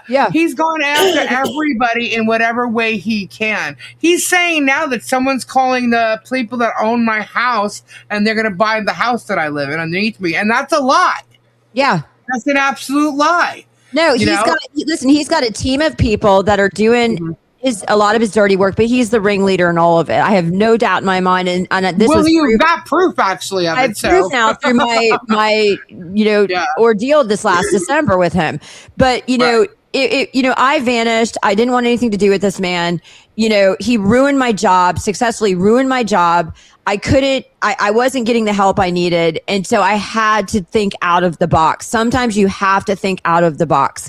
And I had to think about that. But, now I'm getting, messages from DJ Radis. I had messages from Jeremy Hales that I'm just to vanish and delete everything. Well, that's just what they don't understand is telling me to vanish and delete everything is just going to amp me up to go that much harder. I'm going to tell them you to delete everything because you have all this proof now. Exactly. Like, and I'll tell you, telling you to delete that one. Remember the video you made? Put him in jail, man. Remember the video that you made, and I showed it on my live, and he was telling you to delete it until I showed it, and now he was like, no, don't delete it. Now copyright strike her. Yeah, he wanted me to copyright strike you. Well, Lisa, you've always been good to me, and and Michael and I will always say you could absolutely be a lawyer if you wanted to. You have the mind of an attorney. You see things very rationally, very logically. And I think that's a lot of why, aside from liking you as a person, because you're real, your audience probably loves that about you. You're real, you're smart, you're logical. And, this man, has attacked you because you're a truth teller. You're the truth teller. And he's a narcissist. And if you look anything up with narcissists and truth tellers, they hate truth tellers. I'm his worst enemy. Here's the worst. You're a scapegoat now. You're a scapegoat truth teller, and now I'm his second scapegoat truth teller. But and I know he's probably going to listen to your show. And what I'm going to say, I'm not going. Already. Yeah, I'm not going. Well, I'm going to say I'm not going anywhere. And the fact that you wanted me to disappear, the fact you wanted me to delete everything, my goal now. I want to get as many subscribers as possible. I want to join forces with Lisa. I want to support Lisa. I want to support everybody who's getting the truth out. Super Dave, everybody. And we need to be a beast of a team. And I am going to, I have nothing but time on my hands now to develop my channel and get the truth out. And that's what I'm going to do. And I'm going to do everything in my power to make sure I can get my truth out to what this man has done to me. And he barked up the wrong tree. He was really foolish because I did disappear, and now I'm back, and I'm back to stay. I'm not going anywhere. I've lived enough. What disappearing taught me is that's not going to stop him. I disappeared, and he came on harder, and did the worst damage of it all when I disappeared. So disappearing is not the answer with this man. What the answer is becoming as obsessive as I possibly can in getting content created, exposing the truth and debunking him from a legal aspect, because he does not hold what my husband and I have with a legal education, and we will absolutely debunk his ass. Right. So Leslie, the things that you've stated and the things that have actually been, again, you have proof of everything that you've said, correct? Yes, absolutely. Listen, I would never, I don't do anything unless I have proof. Right. So there's your answer again. Well,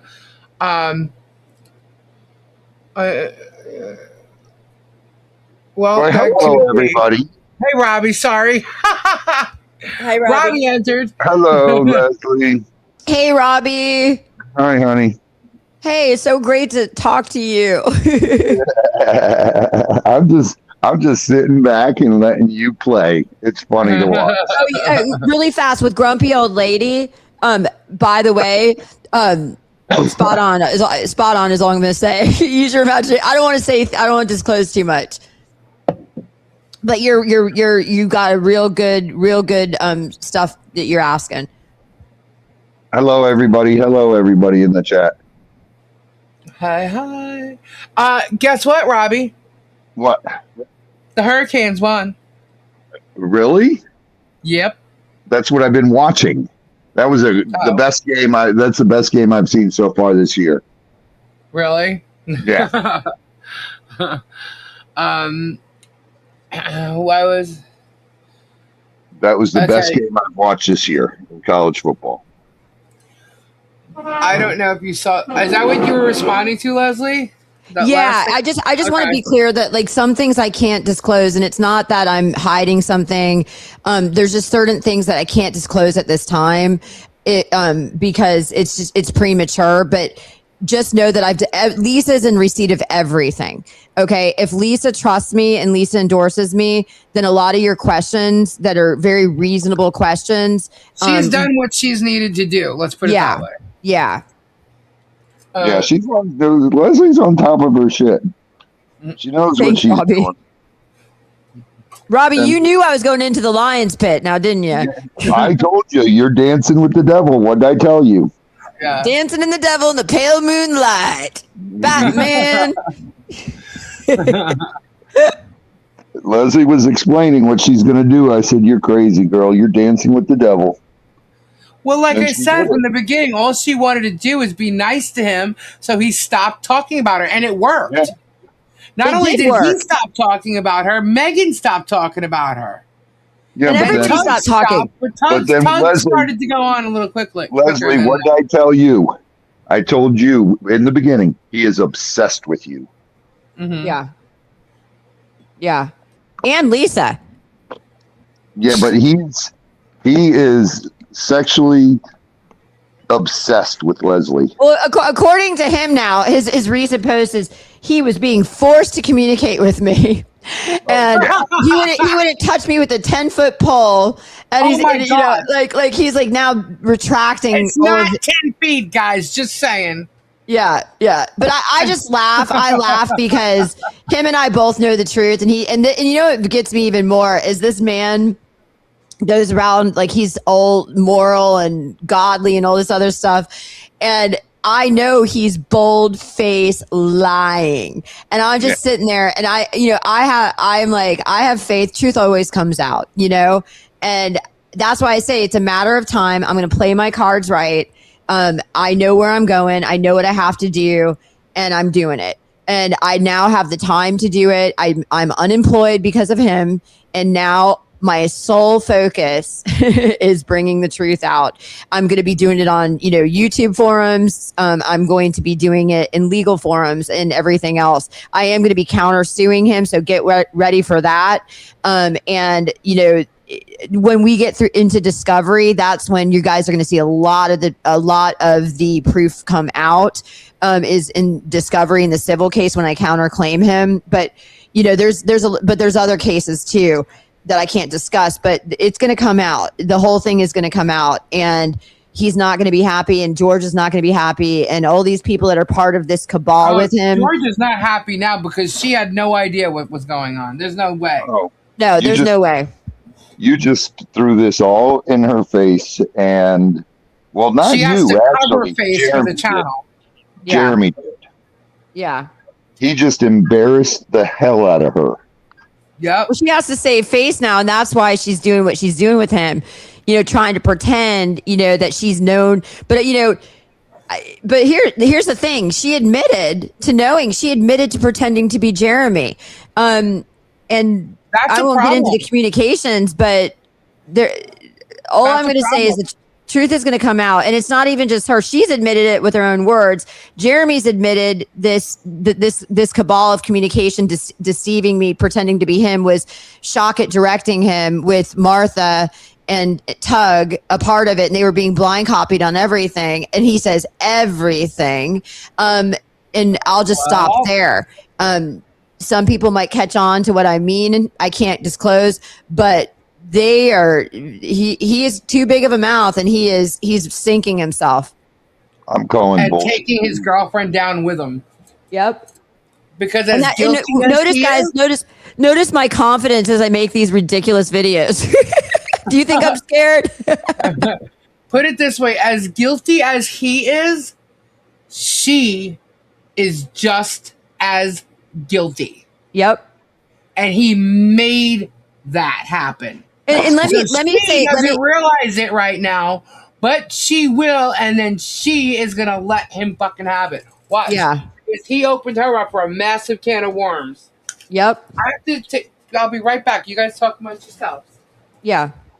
Yeah, this is insane. And it's there's no words. It's like, Robbie, I think one word explains the whole thing. Insane. It truly is. The man is so egotistical that this just sunk him. Yeah. And it just proves who he is. Yeah. Everything I told you is 100% the truth. And I have nothing. When he attacked me, I left. Yeah. I answered and left and didn't come back till he attacked me and told Mimi's family that I was using heroin and selling drugs from the farm. Unbelievable. And when someone's going to make up lies that bad about you, they're full of shit. Oh, yeah, absolutely. Well, he was sitting there lying to me the whole time about Lisa. And it was almost like, did he think I was a moron? Like he would say these things about it was so clear he wanted to cause this division between Lisa and I. And I know that's what he did with me and Guapo. He caused the division with me and Guapo. Yeah. And that's exactly what he does. Is if you watch the Gatorland video, you see him winding Guapo up. And Guapo and I were sitting there talking, and Jeremy comes, ask him where the money is. And it's during COVID, and they were taking a minimum of 4 months to do closures on houses. And it hadn't even been 30 days. Yeah. Leslie, there's a question in the back chat. It's up to you. I'm just copying them for you. Oh, yeah. Okay. No. Okay. He shared, he was very careful with how he gave me I'll call it his pickle pick, mushroom pickle pick. That was not done electronically. Hold on. Let me read the question. You say he sent questionable photos, videos to others, yet you appear to have shared pictures, videos with Lisa as several comments have been made about his I didn't share any pictures or videos because I didn't have any pictures or videos to share. It was shown to me in my face when I met with him in person from his cell phone. Do you understand? Like nothing was shared. I couldn't have shared that. If I'm making mushrooms and depicting something that was shown to me that was pushed in my face unsolicited, that's called indecent exposure. I never asked to see this. Okay, I was sitting there helping him unload a storage unit, and he turned around and he took his cell phone during this time with this hideous picture of his genitalia. He took it, and the picture was like looking down at the top of it so that it looked like a mushroom to me. And then he just shoved it in my face, and I looked and I was like, why is this I never asked to see this. You know what I'm saying? So that's that. So when I explained to Lisa, I said, this is, I said, you're not going to believe this. This man showed me he's obviously a sexual deviant, but this man showed me out of nowhere. It was unsolicited. I was moving stuff out of a storage unit. Do you understand? It wasn't like we're sitting in a bed making out. Okay. I was helping him move stuff out of an Orlando storage unit. He sticks his cell phone in my face with this picture. And I told Lisa about the whole occurrence. The same thing happened when he grabbed my breast and when he grabbed my pants, looking down my pants. I never asked him to do that. I was walking down a hallway and all of a sudden his hand goes on my breast. He grabs it and he says, "Oh, you don't need a bra for these." And then he grabs the front of my pants. I had sweatpants on and he looks down the front of my pants and then he grabs the back of my pants and looks down the back of my pants. And then I'm grabbing, and he's tall. He's like 6'2". So it's very intimidating. And I'm in the middle of wheeling while I'm doing this. I'm helping. We had to put these like push wheeler carts to go, load everything up. This is when he does this. I mean, it was unexpected. It was unsolicited. It wasn't the proper environment for anything like that to take place. And I told Lisa about it, and that's why we started laughing about the mushroom stuff. But no, absolutely not. He would never be so foolish to electronically send me a picture of his genitalia. And had he done that, and I dispersed that to third parties, that would be a second-degree felony. I would never do such a thing. So anyways, that's what I'm saying. I don't know if that answers the question. Yes, it does. There is, for the question about, did you record the time at the storage unit? There is recording at the storage unit. There is, absolutely. I didn't record it. I didn't record anything. They have surveillance cameras there. The storage unit does. Yep. Oh, gee, did he forget about that? I guess so.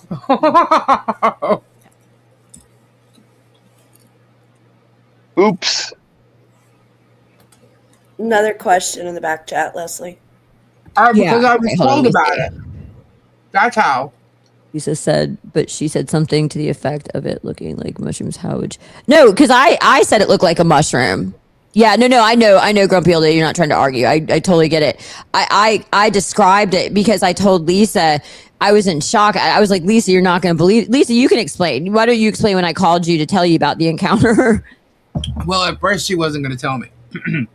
And she ended up telling me, and she told me about this picture, and she was like, I couldn't believe he actually did this. And you told me about this picture? Yes. And she described it, and she's just like, it's looked the weirdest looking thing I've ever seen. I've never seen one very look straight. Like that. It was a really weird angle, that was taken, and I'd never seen anything like that. Wow. And according, Lisa, didn't you say that somebody also said that he did similar things to them too? So like what I described was exactly what happened. So I'm not the only one who's done this to. Yep. And because of this, now they will be called up and questioned about it. Just saying, Jeremy, you're in trouble. Oh, damn. But we won't get into any more on this topic. I answered those questions. We'll just end it there because, I said what I needed to say on that. But that's all we really need to discuss on that. Paul, you're funny. Yeah.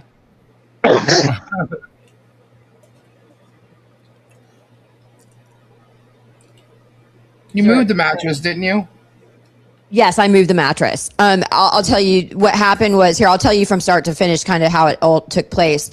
I parked in the front of the storage unit. There was a gate right behind the gate. He had his car parked. He had a truck and he had a big trailer that looked like cedar wood inside. Like it was all wooded. Like it looked like wood planks covered the interior of the trailer.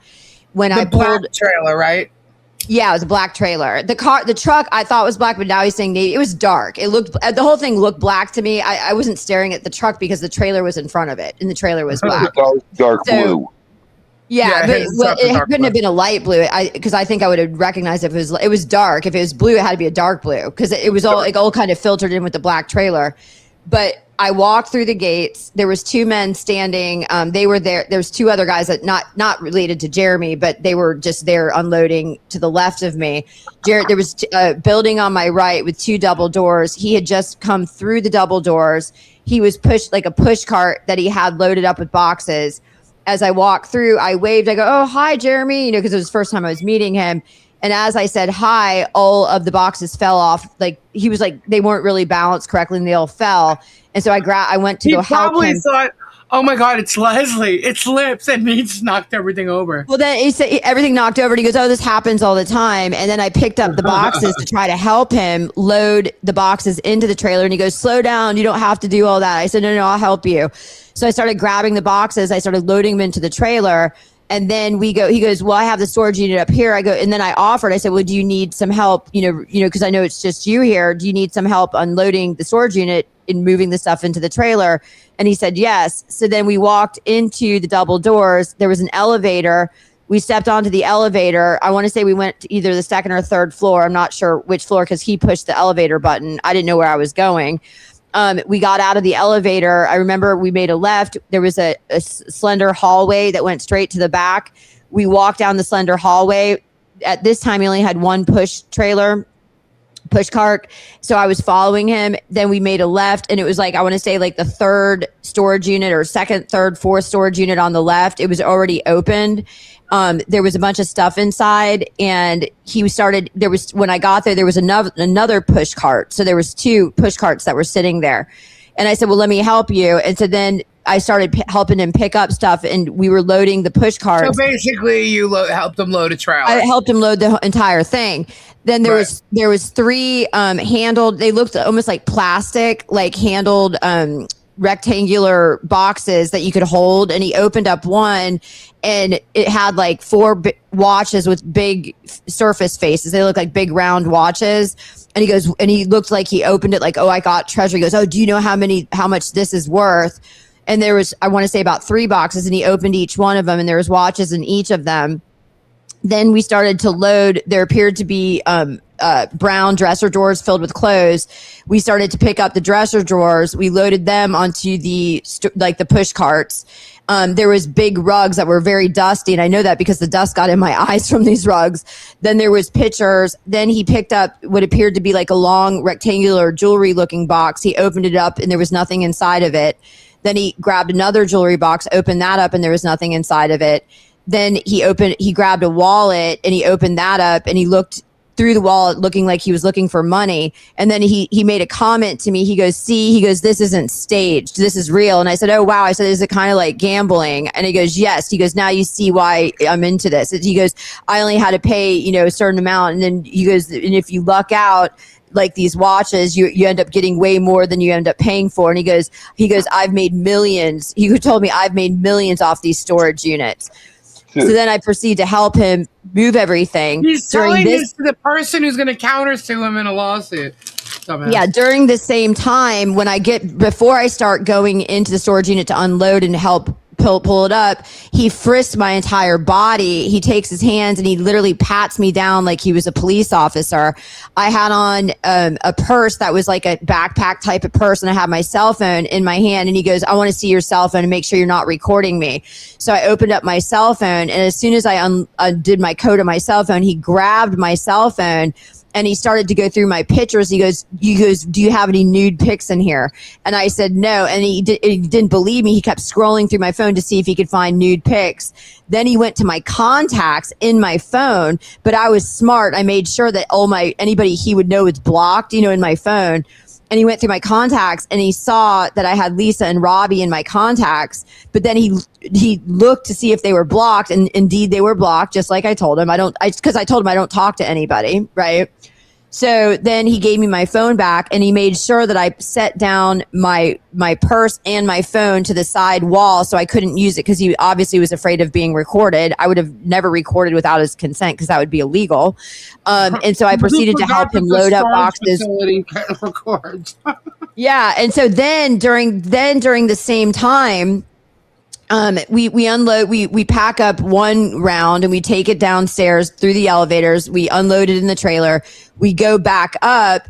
And when we went back up, that's when I was standing by the push cart. And that's when he takes his cell phone and he flashes a picture of his pickle, in my face. Okay. And he goes, see, he says to me, see, it's not the size everybody is trying to say it is. And it was almost like he was trying to prove to me that he was large or larger than people were saying he was.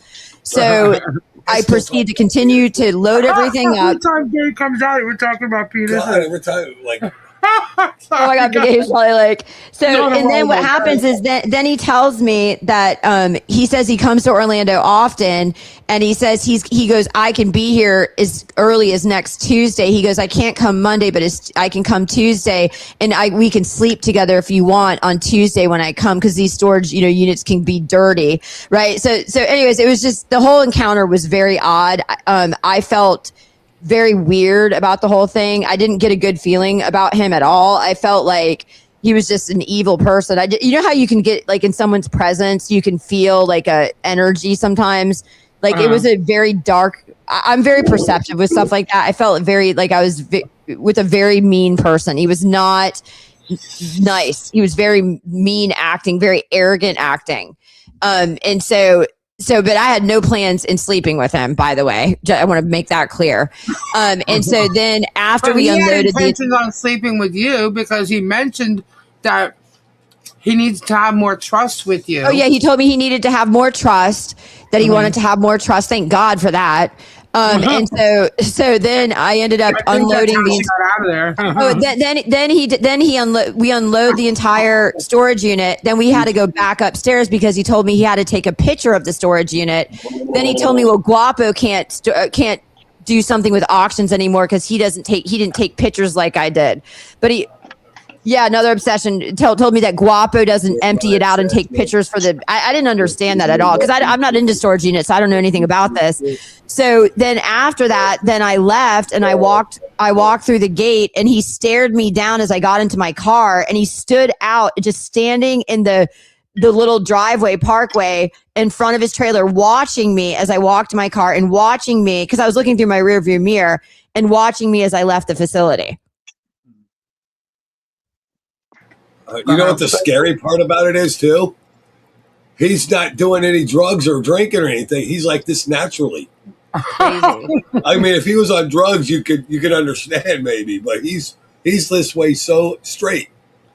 Yeah. Imagine if he was on. That was one thing. He asked me if I had my medical marijuana card, and I said I don't smoke because I don't. I already told you guys. When I tried it back in college, it made my heart race and it made me paranoid. So it just didn't have the same reaction with me that it does a lot of people. Unfortunately, my brother's an everyday smoker, but it just didn't react with me. What did he say about the marijuana card? He didn't say anything. He just asked me, "Did I have my medical marijuana card?" And I said, "No, I don't smoke pot." Oh, he probably wanted to go see if you got a marijuana card because he wanted to smoke a joint. Or maybe he wanted gummies. He seems to like the gummies. Yeah, and he's getting on to me about. Yeah, his fans are getting on me about smoking pot. But it almost sounded like he was trying to open the door to conversing about pot, almost as if he smoked it. Do you know what I'm saying? I don't know. Ooh, really? But it was weird. He asked. It was kind of an odd question to ask me. Do you have your medical marijuana card? That is an odd question to ask someone. Why? I'm like, what is? He's just a weirdo. Why would you ask that? I didn't understand that. I didn't know. I think he was trying to feel me out to see if I smoked pot because maybe he smokes and he wanted to light up or something. I don't know. That would have been fucking funny if he said that. His eyes are very glassy in a lot of his videos. They're red. I don't know. It was a very odd question to ask. Yeah, you're right. His eyes are glassy a lot of the time. I've never ever seen him smoke pot or drink. Maybe he's smoking now. Maybe he's not reacting with them right. Maybe I don't know. I don't get that he's a drug. I just think he's just a natural born mental patient. Right. Yeah, I definitely think he's mental. Born that way. Yeah, I definitely think I think he's paranoid, delusional, obsessive, sociopathic, and narcissistic. I'm not a psychologist. I can't do diagnosis. In my opinion, I think strongly that he is. What do you mean? Everyone's a freaking therapist these days. A cat, a dog, a bird. Yeah, he was probably asking you questions to see if he could talk poop about you. Yeah. Leslie, there's a couple questions in the back chat for you. Okay, let me look here. Okay. Oh, that is a great question, grumpy old lady. Why did I stay and help him if he gave me a bad vibe? I didn't think I was going to be there that long because I already offered to help him unload everything. And to be honest with you, I was scared. I'll be honest with you. I was scared of him. He already had information that he could use to really harass me with. That I don't want to get into the conversation. Lisa knows all of this. I was scared of him for the same reasons why when my husband asked me to stop communication, I didn't stop communication with him, because I believe he's a narcissist, and I thought he was going to go into some rage if I just walked out of there. He's a very vindictive person based on my experience. He successfully ruined my job. If I would, it would be one thing if I didn't know this man, but I had a year history of him harassing me and going to great lengths, so much great lengths that I lost my job. So I felt kind of like a prisoner at this point, that it's kind of like if someone is beating you up, sometimes you just let them do it in hopes that they'll stop and you can get away. Not the same thing, but I didn't feel free to just walk out and give him a piece of my mind. Because if I want, the normal me is a beast, and I would have been like, "Fuck you! What the fuck did you, do this for me? Do this to me?" But the thing is, knowing the type of man this is, if I were to do something like this, as you guys know, what would he have done to me? He would have sabotaged me all over the internet. He would have, who knows what he would have done to me. And I have absolutely reasonable fears to believe that after what he just did to me with my job. And what was the excuse that he used for you to meet him? Yeah, my husband and I got into a fight over this, because my husband's like, "You need to stop talking to him." And I'm like, "Michael, you don't understand. It's not that easy. That I got to gradually get myself out of the situation and maintain being cordial with him, because one wrong move with this guy. Look, the one time he thought I was lying about communicating with Lisa, he starts yelling at me to repent and starts telling me my life is falling apart and I'm a loser and I'm all this other stuff, and starts verbally abusing me. Lisa, you saw that email, right? Where he was basically verbally abusing me in it when he thought I was talking to you. So I was very intimidated. I hope does that answer the question? I hope it does. Yeah, well, when he let out the first 6 or 7 bombshells, I was like, okay. When he finally said it was Leslie, I turned around and I was like, yeah, and who's playing who? The second I started putting it out there that he's getting played, that's when he started turning on Leslie. Yes, and you remember he started it was very psychological with him. It's like it's kind of like almost like you see in these movies at the mafia. It's like when they're interrogating a person, "I don't trust you, give up the information, give up the information." That was the vibe that I got with this man. It was like one wrong move or one move in which he got tipped off to the slightest that he couldn't trust me. It was like Jekyll and Hyde in a sense. Right. Do you think coming online and speaking of all this is good for your safety? At this point, I'm not afraid anymore. He's not going to silence me. I've taken the measures I need to, and I'm not afraid anymore. And I'm not. Listen, silencing me is not going to stop this man.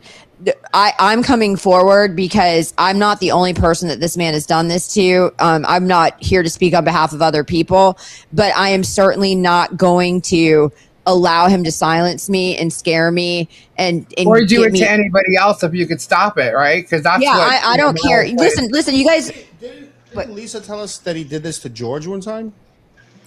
He didn't do not to George, to somebody else. Okay. To the nurse when she left to leave for the nursing home, that wasn't it, or that was. She left him. She left him, and he harassed her and followed her and contacted every home nursing agency or whatever he could in Ohio to find her until he did, and then he begged her to come back. I mean, that's highly psychologically screwed up. You know what I'm saying? Yeah. Like, this guy is not. He's a scary person. And the thing is that you guys got to understand, I have nothing else to lose. He's taken everything away from me. He's taken my dignity away from me. He's taken my job away from me. He's taken my psychological well-being away from me.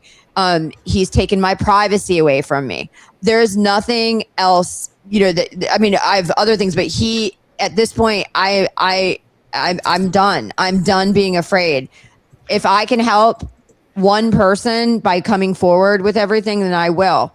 His audience needs to know but I don't even think his audience, even if a couple of people leave, and realize what this man is about, to me, that's success. But he's not going to, it's therapeutic for me coming forward and verbalizing what I went through with him and being honest about it. Then it would be worse for me to hide my head in the sand and be afraid. Because he took, you guys don't understand, he took my ability to socialize like a normal human being away. The way he viciously attacked me online, he stalked me, any move that I made online. I couldn't even have social media forums. And I like my social media communication and communities with people and things like that. I was afraid to have social media for months. From August until November, I had no social media whatsoever. And why do I have to live with less rights than any other, person in this world? I have a right to be able to go onto social media and not be afraid, right. And I have a right to voice. Yeah. And he took that away from me. He took that away from me. He made me live in fear every day I walked into my classroom that somehow he was going to find out where I worked. And sure enough, he did. You guys, I broke out. You guys understand. I was teaching high school, and my students, they have this thing called Land School, and I could see what my students were looking up on their computers while I was teaching. There were 2 occurrences where I broke down in tears because my students found the garbage that him and Megan Fox were publishing all over the internet while I'm trying to teach chemistry to high school students. They ruined my reputation online. They ruined everything. They interfered with my parents, a chapter that I closed for my psychological well-being back in 2019. They reopened that wound, making me relive it again. And shock it blackmailed you with it.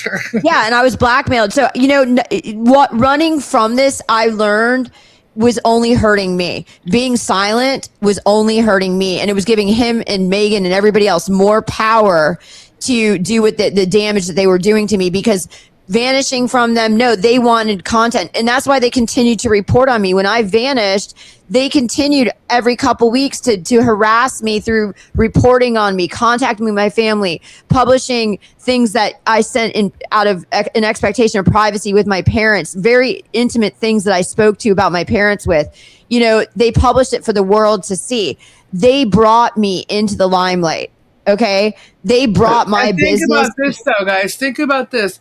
For 2 years, he got away with what he's done to Michelle and John because there was nobody really talking in a bigger way about what was. I mean, there was, but nobody was. It wasn't like this big message. You had people behind them the whole time trying to get the word out. This guy's lying. This guy's this. This guy's that. But they didn't have this big presence. To me, they still don't. We have Super Dave. Look what they're doing to Super Dave, right? Look what he's doing to me. I'm not backing away, though, and I'm not going nowhere. And the more I go and debunk this guy, the more he comes at me. It's not even like when it's online, as far as the YouTube goes, it's now like Jeremy versus Lisa now. And it's ridiculous, So it's become something it's not. But if she goes away, like he tells everybody, look, MLS is like out of the game. Why? Because he stopped talking about it. So it's like that's his goal, is to shut his critics down. Yeah, but he doesn't. Even with me, stop talking about him. Every once in a while, he brings it back up because he needs something to talk about. Robbie, you're right. Well, you got to understand, I vanished, guys. I vanished, and he was reporting on me. That's when he FOIA requested my police camera footage, and then Megan, and they came on harder against me when I vanished. I couldn't believe they were still reporting on me. I was happy teaching high school. I had no social media presence, So you know what? Here's my thing. We all need to come together. We all need to join forces. All the channels, all the defendants, and release the Kraken onto him. You know what it is? Because I'll tell you right now. We've got to put up, right now, we've got to get the truth out, because if we don't get the truth out, the truth is not going to come out, and he's going to continue. There'll be future victims, more victims, and more victims. Yeah. So no, I am not afraid anymore, and I feel empowered. and I feel happy. And a lot of times, you guys, when I do these quirky, funny, like not everybody understands videos, it's therapeutic for me, and it's letting him know you're not going to take my sense of humor away. You're not going to take who I am away anymore. You're not going to silence me, make me feel stupid for wearing wigs. This is who I am, and I'm proud of it, and I love my life, and I'm happy with who I am, whether people understand me or they don't. But he is not going to take my soul and who I am away anymore. Good for you. Puffing away. Good for you. Keep going, Leslie. But you know what I'm saying? Because it is, because we need to go out there on every forum we can, and we need to debunk his lie after his lie after his lies, and we need to bring the truth out. That's why on my videos that I'm recently doing, I'm saying subscribe, like, share everywhere, share as many places as you can, recruit, let people see who this man is. And, because he needs to be exposed. Yeah. What the hell is that? What? A mushroom. Huh? It's a mushroom. What's that for? What's that for? It's just a mushroom. It's a germs reproductive organ.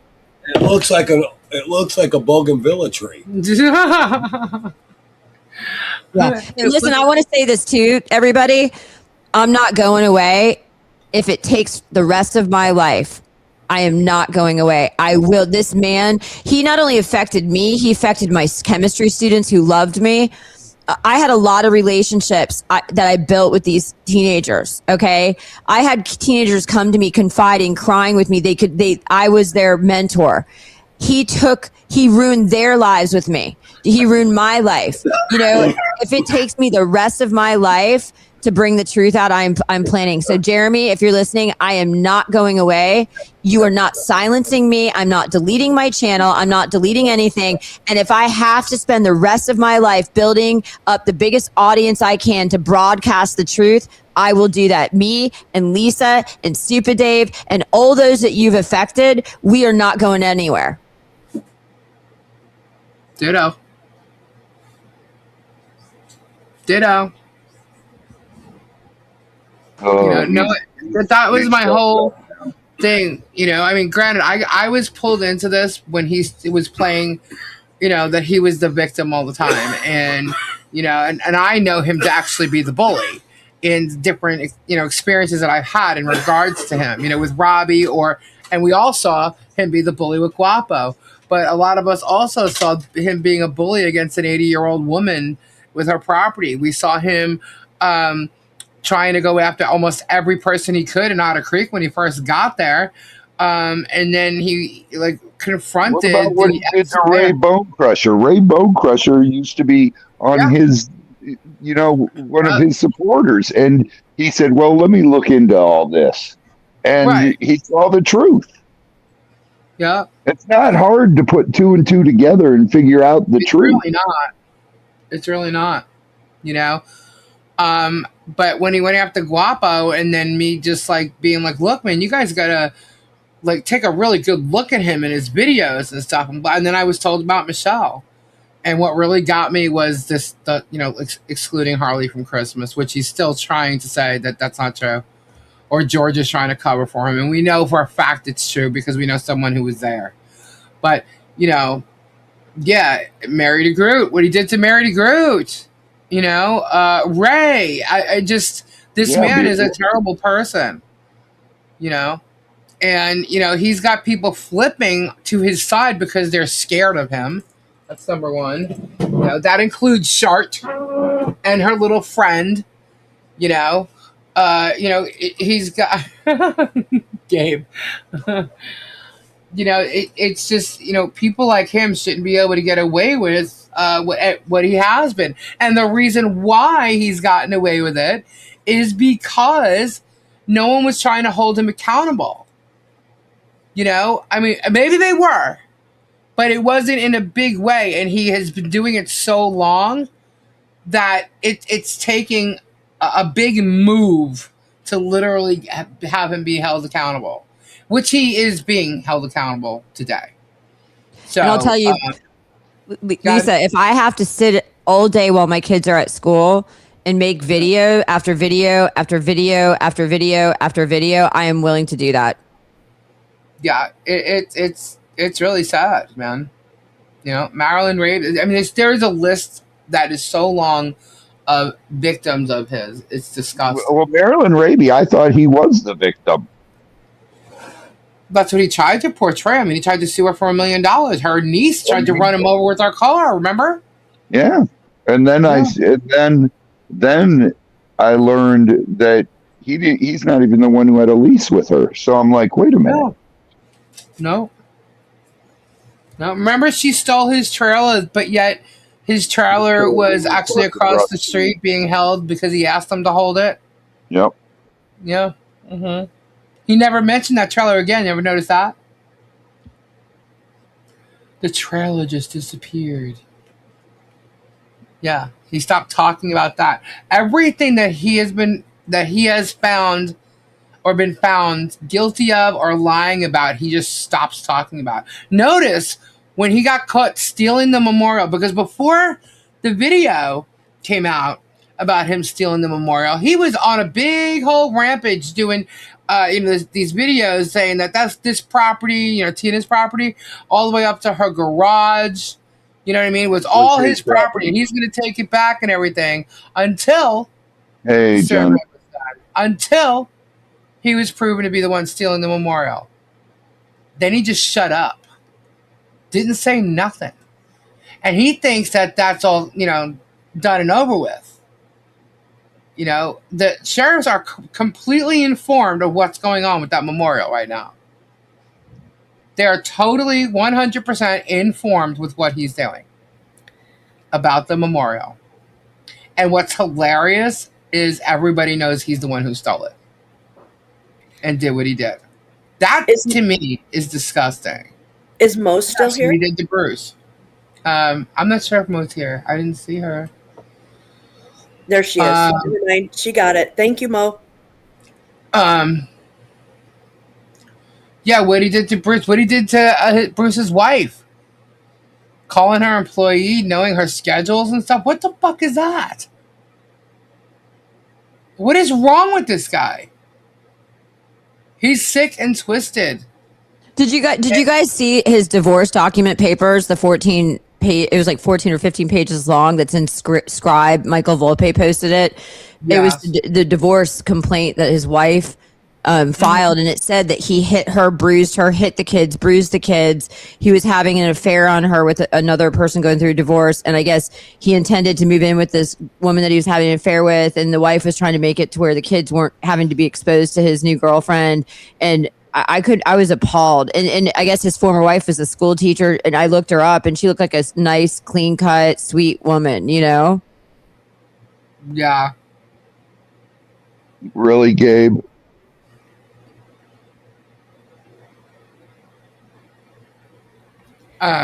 Gabe, please be quiet. Tammy. I'll say it for you, Tammy. Gabe, shut up. Yeah. There's a really sick person that's behind this guy. I mean, I don't know if his YouTube platform made him worse or not, or if he was if he's getting worse as he ages. I don't think it's the YouTube platform that made him worse, because he didn't have a YouTube platform with his wife, and look what a scumbag he was then. Right. That's what I'm saying. Like, he's getting worse, And here's the thing. He's putting himself in a position where, if these cases don't get dismissed. Hi, Rini. I think he's in some serious trouble, because there's a lot of people who he is as a victim of Jeremy Helms, and it's going to be brought to light. And I hope everybody gets, I just hope everybody. That's Gabe in the chat, by the way. I just hope everybody gets to see the truth about who he really is. What amazes me, though, you guys, is how Because can if they someone don't, he's going to do it to somebody else. Sorry, go ahead. how can someone go through life and be involved in this many lawsuits and be a good person? Right. How could all these people be wrong? Yeah. And only he is right.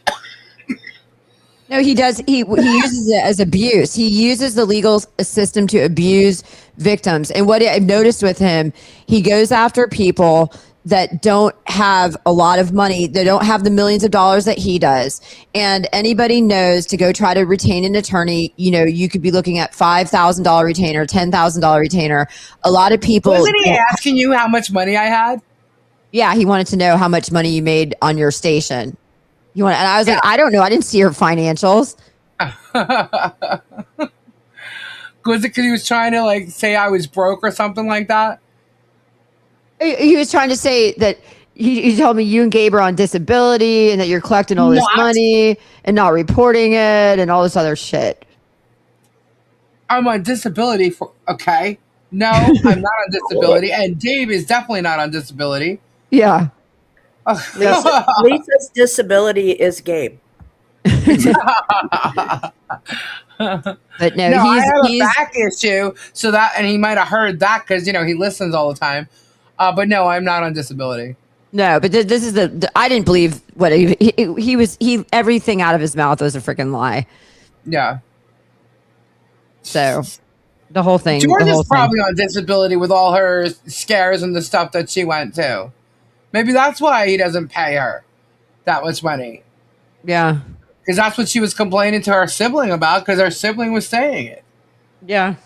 You know, she could be on disability for all we know. I don't know. I honestly, I mean, I know I'm in a lawsuit with him, okay? But I don't care how much money he makes. You know what I mean? I don't. What I do care about is him profiting off of hurting other people. That doesn't mean how much. It's that he's doing it at all. Yeah. You know, if you had a legit business that you're making money with, how about it? Go ahead, good for you. You know, it was just these storage units. Good for you. You know, you're making millions on storage units. Good for you. You know, hooray. You want to teach other people how to do it? Cool. Good for you. But when you started, and that's kind of where, you know, everybody kind of, well, at least me, turning away from him was like, okay, he's getting too much thrill out of this, you know, suing Marilyn Raby person who just wants to sell her property. You know, she's 80 years old. You know, she has probably too many properties. She's probably just trying to, you know, settle things in her life. Who knows if she was sick or something? I don't know. You know, nobody knows. And he tried to give her a hard time. You know, and she didn't need that. You know, she didn't rent him the place. It was just a total freaking scam. He tried to sue her for $1 million. You don't think that's going to, you know, stress out an 80-year-old woman? That someone's trying to sue her? It's disgusting. Yeah. You know, and then now he's going after people that he has told the public they have nothing. But he's suing them anyway. He's doing it. He's abusing them. It's called, there is a thing called litigation abuse, where people use litigation as a mean to intimidate and abuse people. Well, that's easily proven. That is easily proven because there's videos to prove all of it. And it's his own videos. Well, you can even go through just the mere number of defendants he's suing. I mean, I would never, and Michael, who's practiced for 24 years, me, you know, I practiced a lot shorter, but it was about 8 years. I never had one client sue that many people ever. The most a client would maybe be involved in 2 lawsuits, right? But to sue 22 defendants, like in different cases, you know, sometimes you'll have like a lawsuit where you have conspiracy and you can add on a lot of people to that as defendants, but he has multiple lawsuits. And to the same, you know what I mean? He's got lawsuits in state court, lawsuits in federal court. I'm sure he's probably got lawsuits out of state and others in Ohio. I mean, who knows?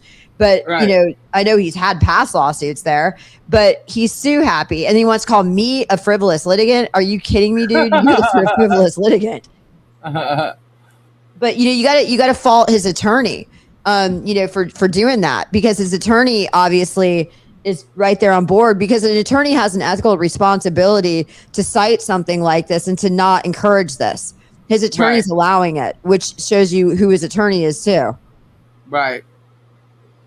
Then you got those, the attorneys he has in Ohio are really not doing the right thing either. I mean, they're filing motions. They're not even like serving Michelle and John on them. Well, the judge, thank God, even though she's kind of against Michelle and John, so it looks. Thank God she even caught that. Yeah. So it got denied, but now they have an attorney, so they're going to be fine. Well, I'll tell you, in my case, I'm going to sure as hell do a notice of all the cases that he's involved in and file that in the docket for the judge to see. And that's relevant. I'm not a lawyer, but I would definitely make sure any court case that he's in is well aware of all the people he's suing at that point. Yeah.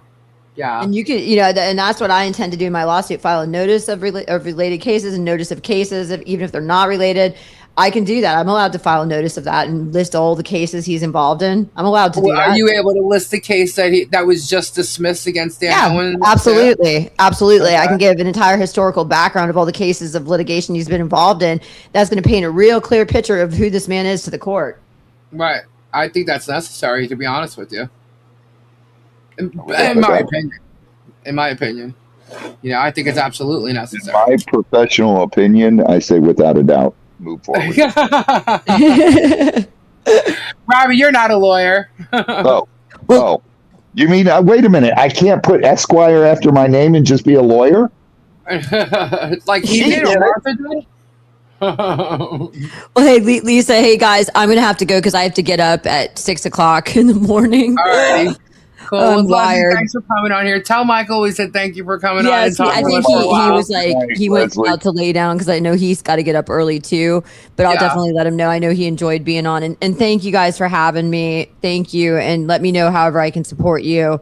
And I'm excited to start my show. Robbie, I'm going to do a show either Wednesday nights or Saturdays earlier before Lisa's show with Michael. And we're going to debunk all of Jeremy's bullshit legally. Legally debunk it. And you're not going to do just Jeremy. You're going to do other cases too, right? A bunch of stuff. Yep. We're going to have fun with this one. So, all right, guys. Well, you guys have a nice rest of your night. All right. You too. Good night, Leslie. Good night, guys. Bye. Bye. Hey. Did you hear about the guy in Philadelphia? What? They found over 100 human remains. How do they lose sound now? He went to people. He went to grave sites and took the bodies out. What's going on here? One was an infant up of a mummified body up to 200 years old. He just took out of the grave and brought it to his house. Why? Tammy J stole my sound. Good night, Dusty old dude. The ones that were died like 2 weeks ago that were still in rigor mortis. He's had them in his house. Wow, that's crazy. That is crazy. Lisa, did you get your package?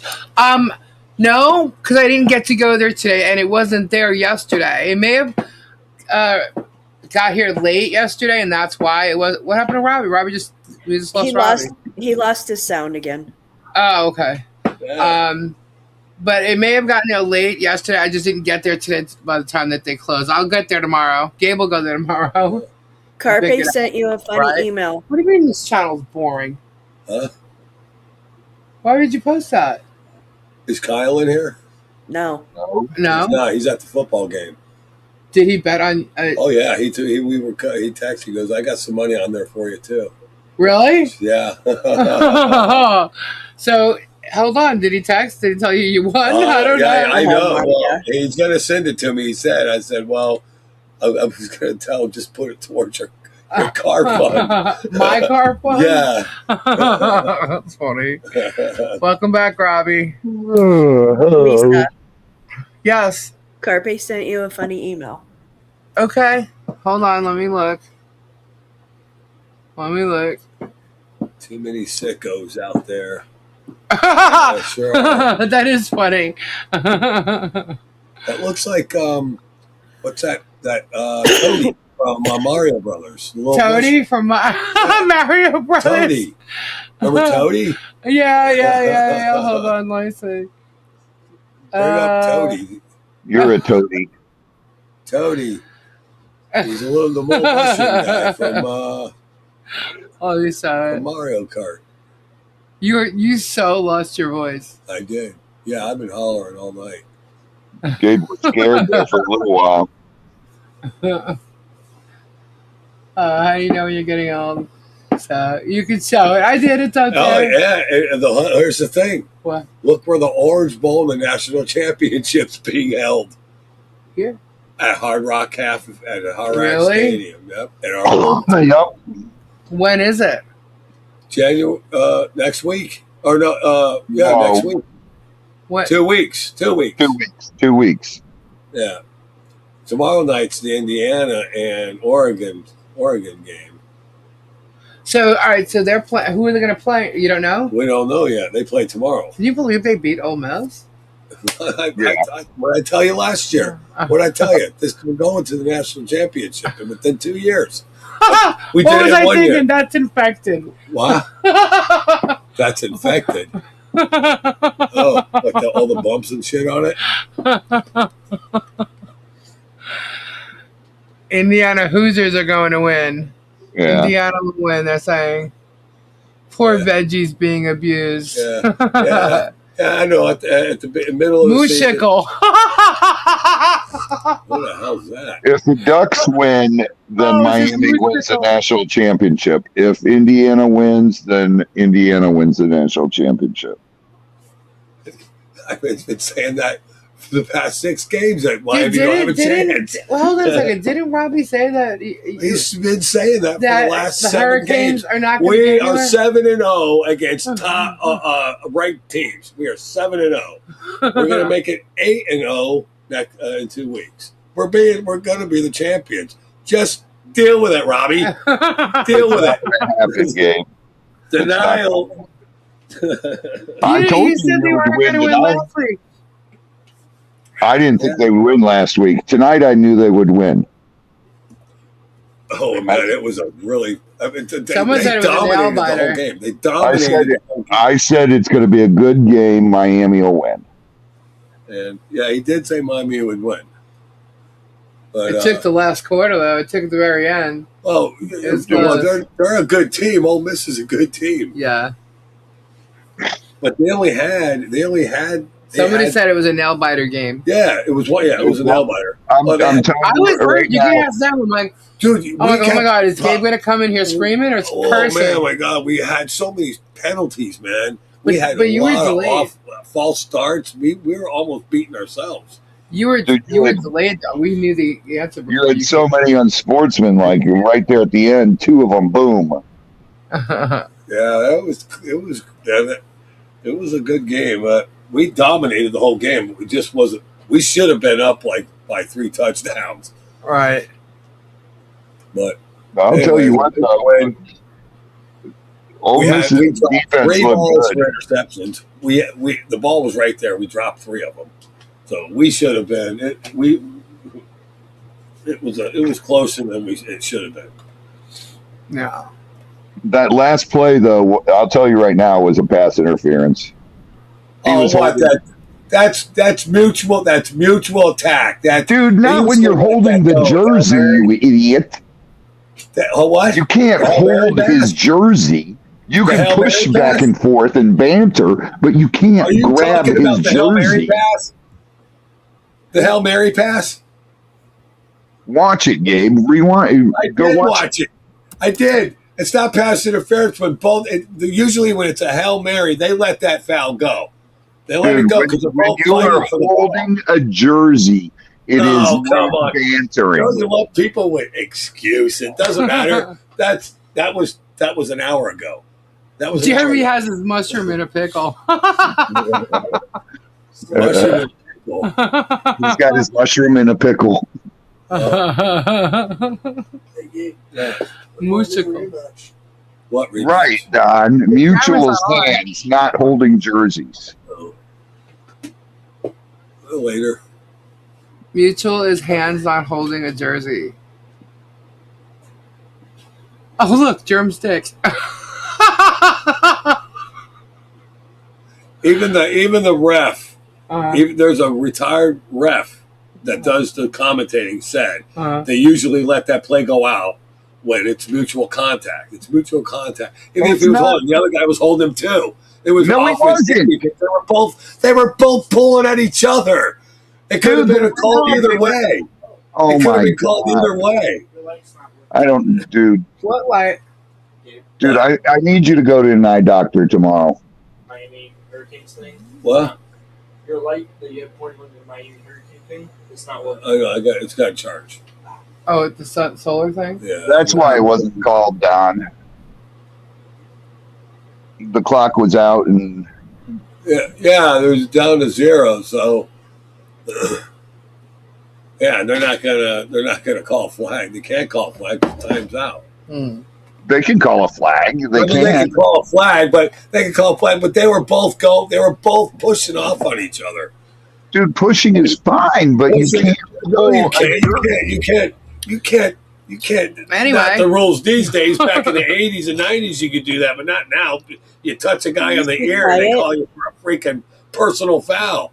Gabe, please be quiet. She's throwing it at you, Gabe. Yeah, that's okay.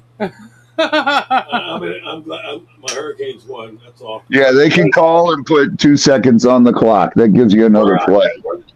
Can you tell? Listen to his voice. Robbie, please be quiet. We're going to the national championship. Tammy, shut up. We're Robbie, going to the Robbie, national please be quiet. championship. Oh, wait, hold on. Let me pull up my email. We're going to the national championship. I know. Hey, Robbie, if ifs and buts were candy and nuts, we'd all have a Merry Christmas. What the fuck? Robbie, Inside Voices. Oh my God. Robbie, put a lid on it. Hey, Tammy. The Shut game up. is over. That's Robbie, right, Kelly. Robbie. That's right. The Game adults is are over. Miami won. Robbie, I don't know why Robbie wouldn't back Florida anyway. the adults are thinking. Because Miami kicks Florida's ass every year. No. I mean, I don't understand why he wouldn't be rooting for a Florida team, even if his team's not there. Oh yeah, well, see, that's why the Dolphins are not in the playoffs. I'm rooting for Jacksonville. I'll go with Jacksonville. Yeah. No, Helen. No. I'm not bossy anymore. No. But Florida Gators might they're probably going to do good. They got a new coach. Oh no, Tammy, don't be bossy now. I know. We just spent ridiculous money on Baugh. On who? On Baugh, the best running back in the college football. I always forget about the football half-hour intermission. Yeah. Well, okay, so they fired McDaniels today. Yeah, he's gone. John Harbaugh's coming. He's there. They're just not making it public because they're going to get their GM in. Why didn't they just wait till the football season was over to? Well, because they don't want because there's 5 teams that want Harbaugh. As soon as he was fired, 5 teams reached out to him, but the Dolphins beat him to the punch. McDaniels is probably going to go to Detroit. You think so? He'll be the offensive coordinator for Detroit. I don't think he'll be the coach. He's either going to be a coach or the offensive coordinator. 9 chins, you better hide. Scary. Mo wants to make Mo babies. Oh my God. Mo 9 babies. chins. Who does he want to have a baby with? Mo. I didn't say with him. Oh. Easy. Mo's having a baby? Mo's having babies. When did this happen? Oh my gosh. I know how it happened. Well, he said when. He didn't say how.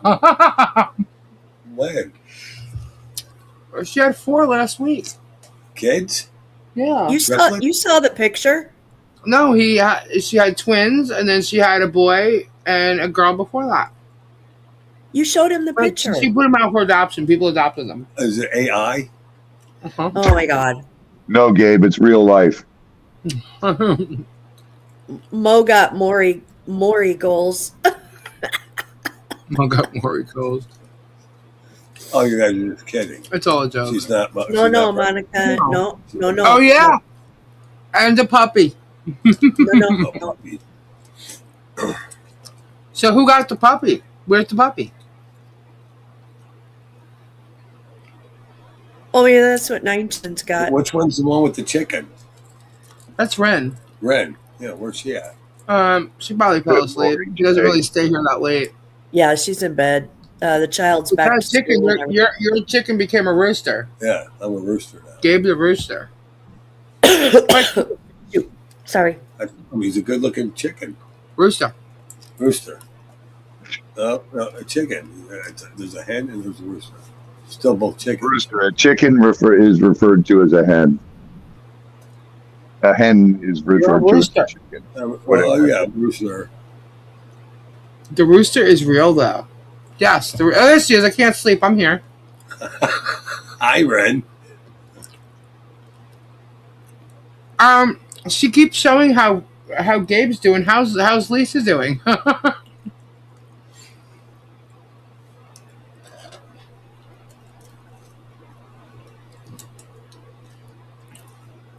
Dead air. Lisa was eaten by a bobcat. Yeah. Are you serious? Not No. nice. Not nice, Robbie. Oh my God, Robbie. Speaking of Like, bobcat, are you serious? somebody tried petting one. Who did? These snowbirds. There was a bobcat sleeping underneath the tree, and they tried going up to it. I will go up to that. If I were you, that's not a domestic cat. That's a bobcat. That thing will hurt you. They went up to it? They tried calling it and tried catching it. Oh my God. Rin said everyone is doing good. Snowbirds from up north. Snowbirds from up north for the cat. The cat was just chilling out underneath the tree. A Where? bobcat. Where? In Claremont. Holy shit. I'm like, don't touch that. That's not a domestic. No, that's not a domestic cat. See how big it is? It has no tail. It's not a domestic cat. Have you seen a couple more days and we might be able to take the cone off of Chaos's head? She was scratching at it a little bit ago. She was? Through the cone. So she's still. So it's still itching. So she's still going well, after it's it. healing. Yeah, she's still going after it. But she's not getting it. No, she's not getting it. No. Okay. Part of that might be able to come off. Does Florida have lynx? I haven't seen a lynx in Florida. Do they have a lynx in Florida? No. Probably. I don't think I haven't never seen one. Bobcats. But like I haven't seen very many bobcats. I've been in Florida all my life and I've only seen 4. That's like the 4th one I've ever seen. Rin said Rooster Gabe is showing us colors. Blanks are found in in Canada and parts of Asia. I didn't think they were in Florida. No. Todd said, Gabe, congrats to your Hurricanes. Who said that? Todd. Oh, thank you, Todd. Gabe, Rooster Gabe is a sweetie pie. Yeah, I figured that. So, Robbie, are you ready to go live again tomorrow after your big long weekend last week? Yeah. Lynx are pretty. They're really pretty cats. Live yesterday, Lisa. Where were you? Lynx are bigger than bobcat. I know, but a full night. I mean, did they make some headway on, or they make a dent in the shipping? Yeah, they've got like, I don't know, 30 boxes packed, I think. Oh, that's good. Yeah, they'll be doing them tomorrow again and on Sunday. and by the way, I met with all your cameras and everything. What? Well, all the things that you couldn't get hooked up yesterday. Oh, they're hooked up. They're working. That's what I was meaning. Hello. That's what I worked on today, and then I got a call. I had to go up and pick up my new Gator tags and drop off any used ones I didn't use, any old ones I didn't use last year's. Oh, boy. So, did we have a giveaway tonight? Did you ever find out about what's that umbrella guy in the cruise ship and the pamphlets? Did you ever? I mentioned it, but I've still heard nothing about it. No. Of what? That guy's The umbrella guy I couldn't with believe the all the shit cruise he ship was in the saying. I'm like, pants. this guy's like, they just say anything. Yeah. They just say anything that comes to their head. Yeah, Gabe went to work, or where were you when you did that? I don't know. On the porch. Oh, he was on the porch. I got a notification. And there was a notification about a tug, and he ended up clicking on it somehow. And he just listened to it. Starts off the show. We got proof that they got a boat. We got pamphlets. Yeah, we got proof they have a boat. We got pamphlets. I'm like, or some kind of shit. What the fuck is he talking? I went in there and woke her up. I'm like, Lisa, what the fuck did you get a boat? And where'd you guys get a boat? Are we getting a boat? And she's like, she's half asleep. She goes, what the hell are you talking about? I'm like, listen, they are like you when you're sleepwalking.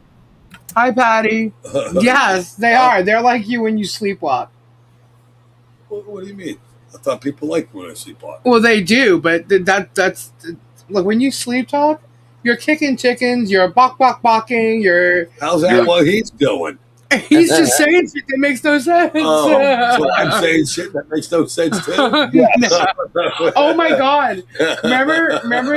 No, you're fighting a peacock. You're fighting a peacock. But remember, I told you I did that recording of you, and you were talking about this whole big thing about them laying the red carpet out for this asshole named Jeremy, and that there was a bake sale or something, and it was George cooking a bake sale, and her food sucked. And I was like, remember? No, yeah, you remember. This was a while ago, and I'm sitting there recording him, and I'm like, oh my God. Did you show it? No, but I found it. That's what I was going to say. I found it. Oh, you did? I did. I found it. I think I'm gonna put clips up.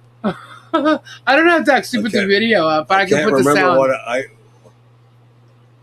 don't know.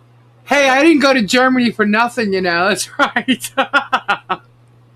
John Sims says there's links in Southern Illinois. I've never heard of a confirmed. I've heard of Bobcat in Southern Illinois. And not only that, it's like, first off, you actually think that guy is taking 4 hours out of his day?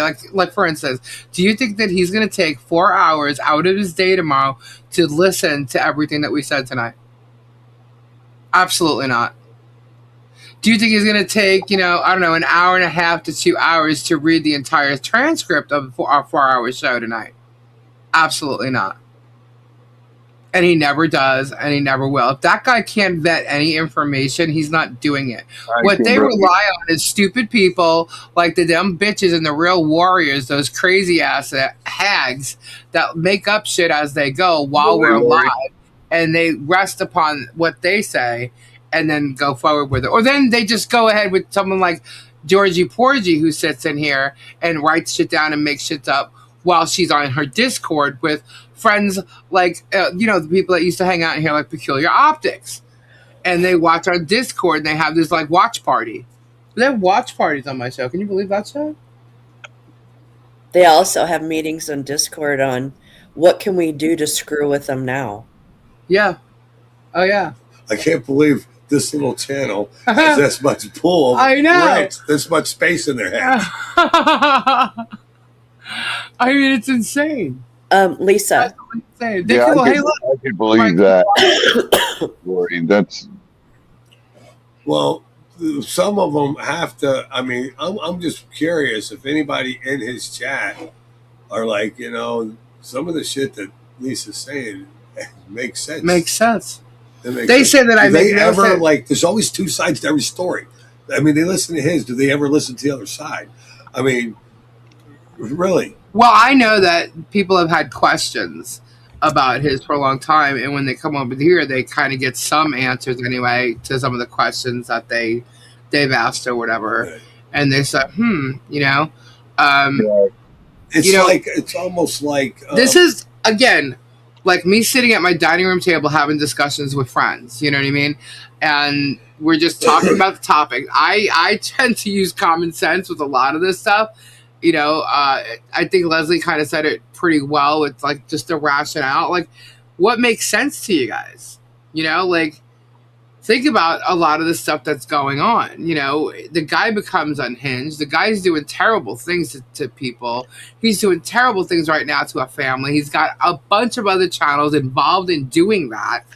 I mean, that alone shows conspiracy and heartless endeavors, and it's disgusting, you know. But you know, hey, you know, every time they talk about my channel, my numbers go up. I know when they're talking about me because my numbers go up. So if they're hating my channel and more haters come over, and if they still stay to watch, then there's something triggering them, you know? And and you should amend that because they want to get the other side. Yeah, they should get the other side. At least they're listening and getting the other side. You get people who just criticize your channel and don't even listen to it. Right. You know, they go by what he says. Yeah, you know, you don't have to like my channel. All I've ever asked is just keep your eyes and ears open and listen to the things that are going on. You make your own decisions, you know. And as far as me blocking people and stuff like that, I'm not going to block anybody unless you're causing problems in my chat. That's when people get blocked, you know. I know George made some kind of comment about me getting removed from Jeremy's channel as a mod for blocking people. No, I left his channel a long time ago, and I've never blocked one person in Jeremy's chat ever. I would love to be the fly on that wall in Jeremy's house. Right? And by the way, I've never... I mean, what does George say about this whole thing? George just follows Jeremy. No, with whatever Leslie and all that shit, all the shit. That she's pretending she was playing along with Jeremy the whole time. That she was even texting Jeremy that she was texting Leslie for Jeremy. Which is a damn lie. There ain't no way. She sure as hell was not in Orlando. She didn't know anything about it. And she knew nothing about it. And the fact that Jeremy stood there in his video yesterday trying to backtrack and meeting her. Oh, they're fighting. Because he was trying to say, my truck's not black, my truck's not this. So he's actually trying to get away with saying Leslie and him did not meet in person. And that's a fucking crock of shit. Well, the camera don't lie. Cameras don't lie, George. Remember, you're the one who said that. Rin said, my question is, do these people not know Germ will be happy to throw him under the bus? Oh, sorry. George? Jeremy actually caught George on camera with an ex-boyfriend of hers in front So of the now house. George has That's caught what Jeremy. made him. Oh, George has caught Jeremy quite a few times, I think. On camera? I don't know about that. He I don't know if likes it's cameras. on camera, but he likes social media apps. He likes doing If these Craigslist things from years ago where he started this shit with the woo and wooster and all that, those ads, it even says in one of those ads, discreet relationship. He likes the challenge of it being discreet. Well, so he likes dating married women. He likes clandestine meetings. Does he go after married women? He goes after married women, yes. Oh, see. He's been in a relationship where he's had totally changed his name. So he's put it this way. Is he catfishing? Okay, something like that. But put it this way. He got busted because the woman he was in a relationship with, he tried to walk away for whatever reason, or she caught him and realized it wasn't his name. The way she found out who he really is was because someone, either her or family members, whatever, was part military, did a facial recognition thing on him. Found out his real name. She went to his house and told his wife. And then his wife filed for divorce. Oh, so for that. Oh. Yeah. So, naughty, I mean, naughty. Yeah. And this is information that's already out there. She went to his house, and I think that was probably the last straw for her because... He's probably done it so many times. His son has publicly come out and stated that there could be a child out there of Jeremy's that is the same age as him. Well, we should try to find him. Who? The child. No, that's I know. No. Why do you bring a kid into this? Yeah, it is. Yeah. Does he know that he has a child? I don't know. I mean, his son had said that. Oh, okay. So his son's unsure if that's true or not, but it's out there. You know, and that means that he would have been cheating on his wife for a very long time. So who knows, when this woman approached her, she was probably like, He's probably got I'm a couple done. kids That's out there. it. She gave her the proof and the reason to finally do that divorce. I mean, I don't know. But, you know, the only reason why his son was on it, his son's the one who came forward. I've never gone after his family to ask any questions or anything like that. I don't have to. It's on public record. You know, but I can't say that in this whole court thing that's going on, I can't say that none of his family members or anything aren't going to be, you know, depositions or anything like that, because I mean, there's 10 defendants, you know, and they could ask to depose anybody in regards to character witnesses about him or past behaviors, patterns, things like that. I mean, they. What were you going to say, Tammy? Before I cut you off. Oh. I was just going to read a comment that Rin posted, and I don't remember if I put it. No, I didn't put it in the back chat. Sorry. She just had a question about. I think it was. I was watching Boss Boobs last night, and she did not look happy at all. Boss Boobs. Who's Boss Babes? Oh, they did that thing that they do? First Wednesday of every month. And she didn't look happy at all. Who would be happy? Yeah. Would you be happy if you were sleeping on a mattress that Leslie? That's enough. What? That is enough. Just leave it alone. But, you know, the thing is, though, is that there's no way she knew that he went and met her. He could be still denying it to her. Because Leslie mentioned that the truck was black. And meanwhile, you know, he doesn't have a black truck. But the trailer was black. Okay? But he took that as with what Leslie said, is that I don't have a black truck. As you see, I don't have a white undershirt. All those lies. How did he not think he was going to get himself in a jam? I know. Who knows if George knows about the other phone? There. Okay. Rin said, I don't think people know Germ will be happy to throw them all under the bus with a smile on his face. Oh, yeah, he will. He doesn't give a shit. Put it this way. Okay. By him getting George to state that she talked to Leslie during all this, he just put George in a very bad position. Very bad. And he doesn't care. I'll be right back. I got to take the pup out. Yeah. But she's just as guilty as him, as far as I'm concerned. It doesn't matter, Don.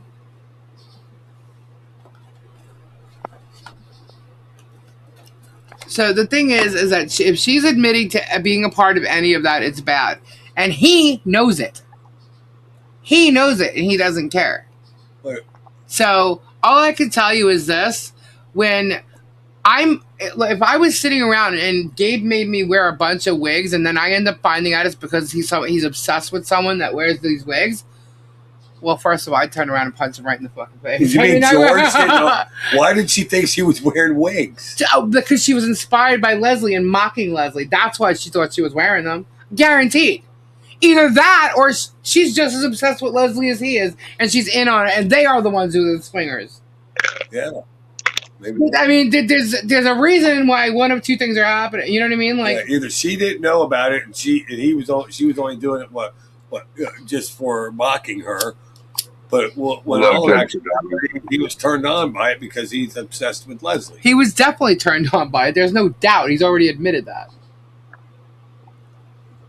There's proof of that. So, I mean, you know, and the thing is George doesn't know the correspondence that is out there.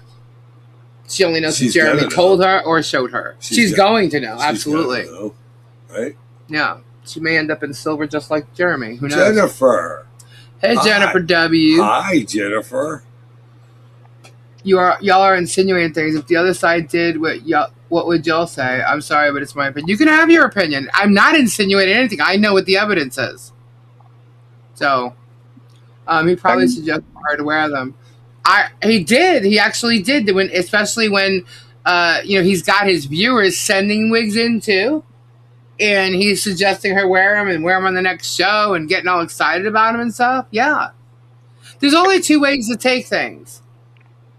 She was either completely involved, like she's claiming, which is a very bad thing for her to be claiming, or she was clueless and doesn't get it. And the fact is, she was wearing those wigs. He did suggest she wear them. Would you let me, if you were in this situation where someone was saying you're obsessed with this girl, would you ever let me wear wigs? No. Yeah. Never. Because it would look other than what the truth, you know what I'm saying? Yeah. And yeah, I mean, that's Trent. That's walking a razor's edge, man. He must get off on close calls. Sick. Yes. Like if he's secrets. Like if he's having an affair, I bet you he gets off. If the guy comes through the door and he's got to jump out the window, he probably gets off on that kind of shit. No DNA. Thank you. There's no DNA. There's something about a mattress, Don. Yes. There's no DNA to it. So anyway, the point is that this guy has got some type of sexual problem, addiction, whatever you may want to call it, that is obviously out there and hidden in plain sight. And he's hurting people by doing what he's doing. And now it's gotten to a point where it's just gonna come out. And unfortunately, because of Jennifer, why is people defending him? Why are people? I don't know why anybody's defending him, but he's trying to defend himself. I loved how Rich did a video today, and he called Jeremy's alibi videos. I'm like, oh my god, that's perfect. That's exactly what they are. The alibi videos. Don, the blacklight thing was brought up because it was a mattress found in a storage unit. Yeah. Not that Leslie's DNA. Leslie's fingerprints were on that mattress. There's no doubt about that. Fingerprints are on there, yeah. And also, that's why I said get the fingerprint thing out. Also, some stuff was said about the mattress, but Leslie's DNA isn't on there. The blacklight thing was brought up on the fact that if you bought a storage unit and there's a mattress in there, would you take that home and make it your mattress? Oh, God, no. I would never do that. No way. Yeah, the second the trailer was open, they were unboxing it and taking everything out. George was like, "Oh, there's my mattress," and I'm like, "Oh my god, ew." That's what I was saying. Put a black light on it. That's close. But the thing is that George did not know, and if she wants to claim she did, I guarantee you, she won't be saying that in a little bit from now. Trust that. No, nothing. Trying to backtrack that shit. Don, nothing to do with Leslie as far as DNA. Yeah. What is that?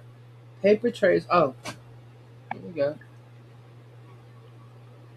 Sorry, my printer was having an error issue showing on it. Anyway.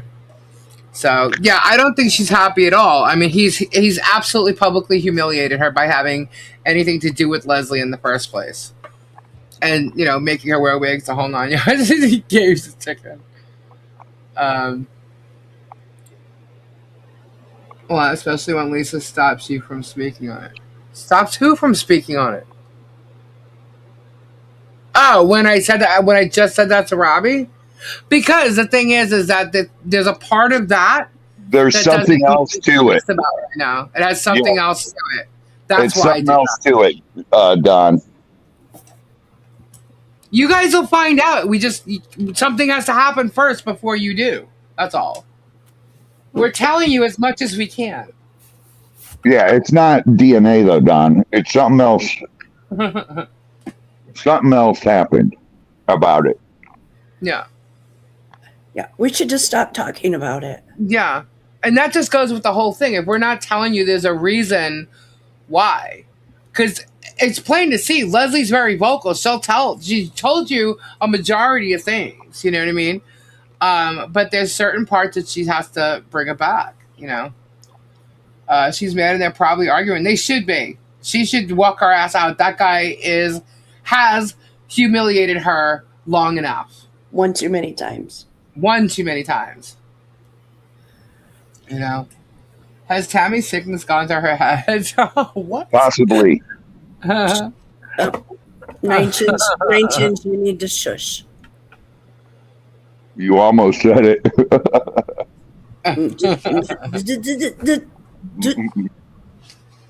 Lisa. So, Robbie, I know you came on late. Did you get to see a lot of Michael talking? No, I was watching the game. Oh. Yeah. So what did y'all think of meeting Michael? Michael's cool, right? Were you going to say something, Tammy? Yeah, check your messenger, please. My messenger? Uh-huh. Okay. New family photo. Oh, my God.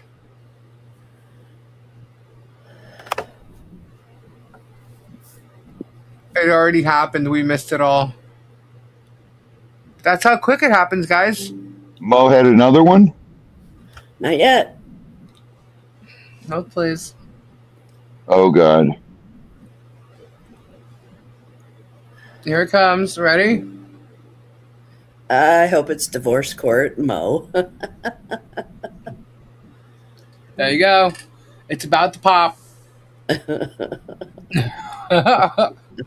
Oh, my God. You get striplets this time?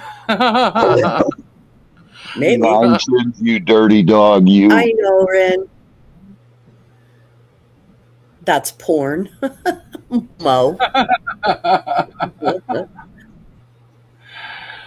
Okay, bye. You dirty dog, you. Giving way too much info to the germ crew. Nah. Yeah. It doesn't matter. Mo said, where are my thighs? Obviously spread. Oh my goodness. Robbie. Oh, did I say that? Oh no, Robbie. Dang. Robbie. Oh, what? Silence would really suit you.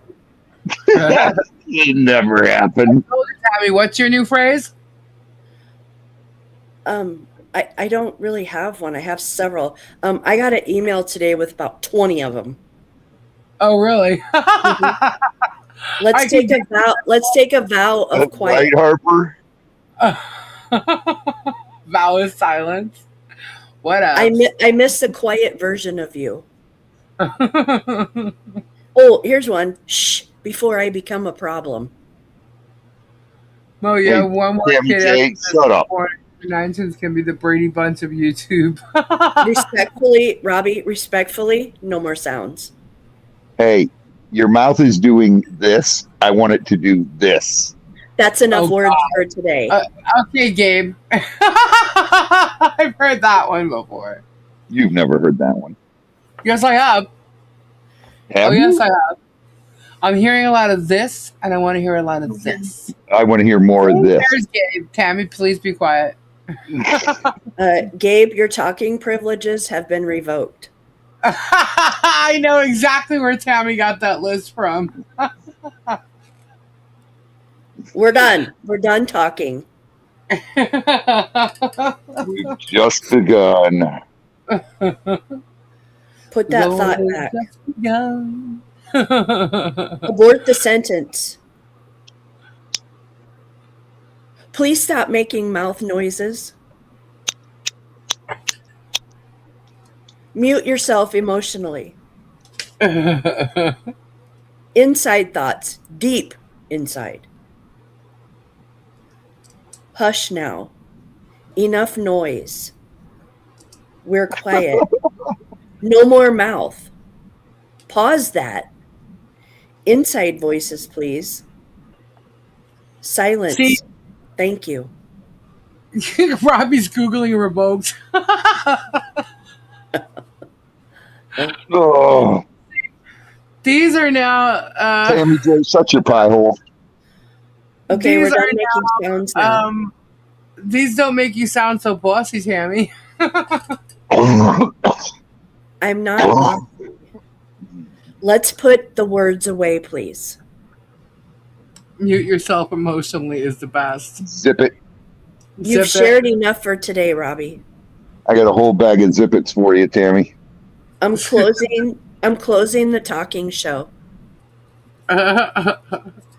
We are powering down. Oh, I could have said something right there. We're powering down the conversation. Oh, yeah. Gosh. I'm calling a hush. Hush. Shush your mouth. Before you catch fly. Oh, shh, before I start narrating. Oh my goodness. Let's let Jules talk. Right? Yeah. We're resting our voices. Squirrel. Oh. Right, Patty? Hi, Jules. What are you doing? Stop that. I plead the fifth. That's what Ray told me to say. How about freeze it? She was Jules is saying hi. Hi, Jewel Bug.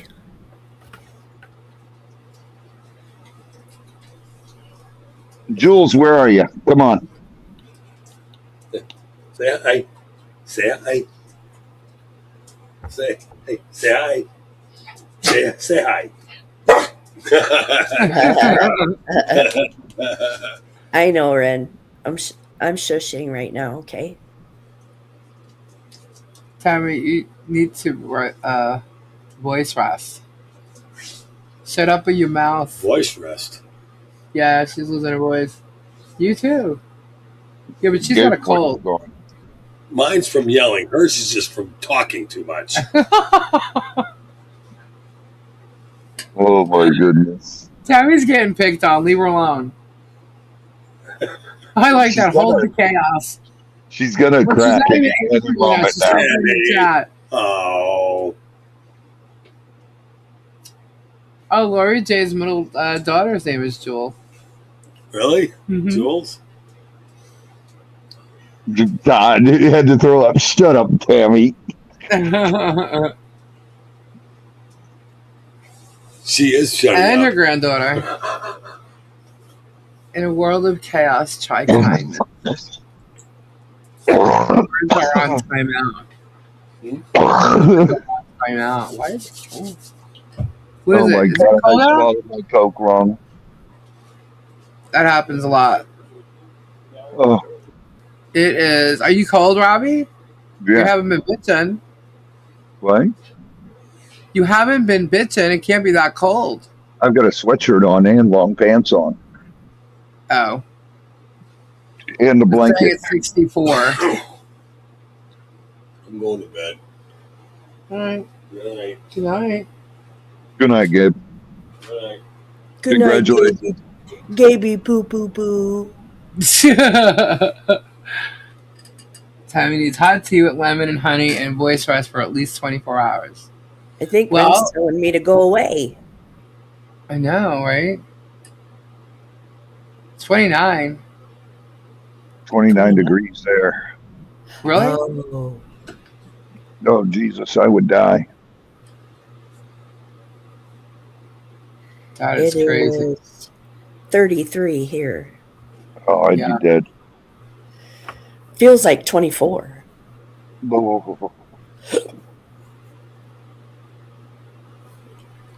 Says the woman typing all caps. Oh my God, good night, everyone. How cold is it there in Florida tonight? It's 64. Yep, which isn't that cold. It is cold. Anything under 70 is cold. It's not that cold. It's not that cold. So. Oh, that's crazy. Do we have a giveaway to do? Let's see. No. Harper, it snowed today. It was knee deep to a grasshopper. 55 in Ohio. Oh, Jesus. Isn't Ohio ready to take Jeremy back yet? No, it's not for a couple months. Actually, didn't he say that he was going to go back up to Ohio or some crap like that? I don't know. Hopefully he will and leave Otter Creek alone. Oh my God, Carpe. Although he might get scared and run away and go and hide. We'll see. We shall see. I'm trying not to sound bossy.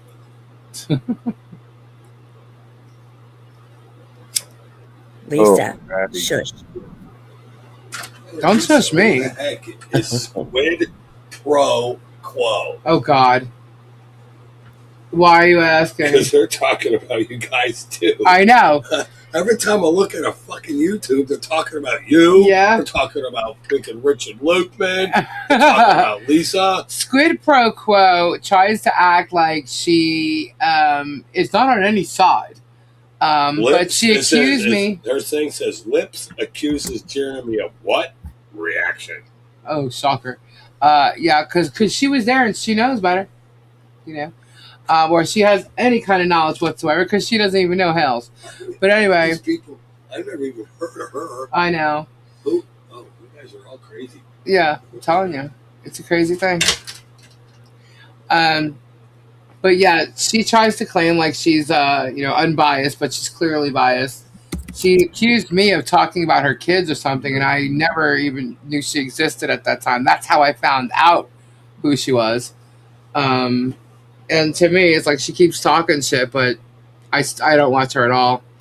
I hear about her. I don't even get links to her stuff that much, you know. But I hear she's very biased. I'm telling you guys, when I say I don't watch, I really don't. There's certain channels that I have saved videos of, and I know what they're about each video. And if I need to, I will go watch them. And they're saved so that they can't edit or delete them. And that's it. I actually do not watch them unless something has been pointed out to me several times. You know, so it's Lori, that Bermuda Triangle would spit him out several times. That's when I'll go and I'll actually watch it. But Vet Nation,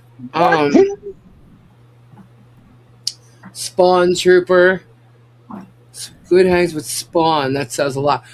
I was just about to say, Bonnie, Spawn Trooper is 100% clueless. I mean, he believes Moo. Come on. I mean, that alone right there just totally discredits him. But,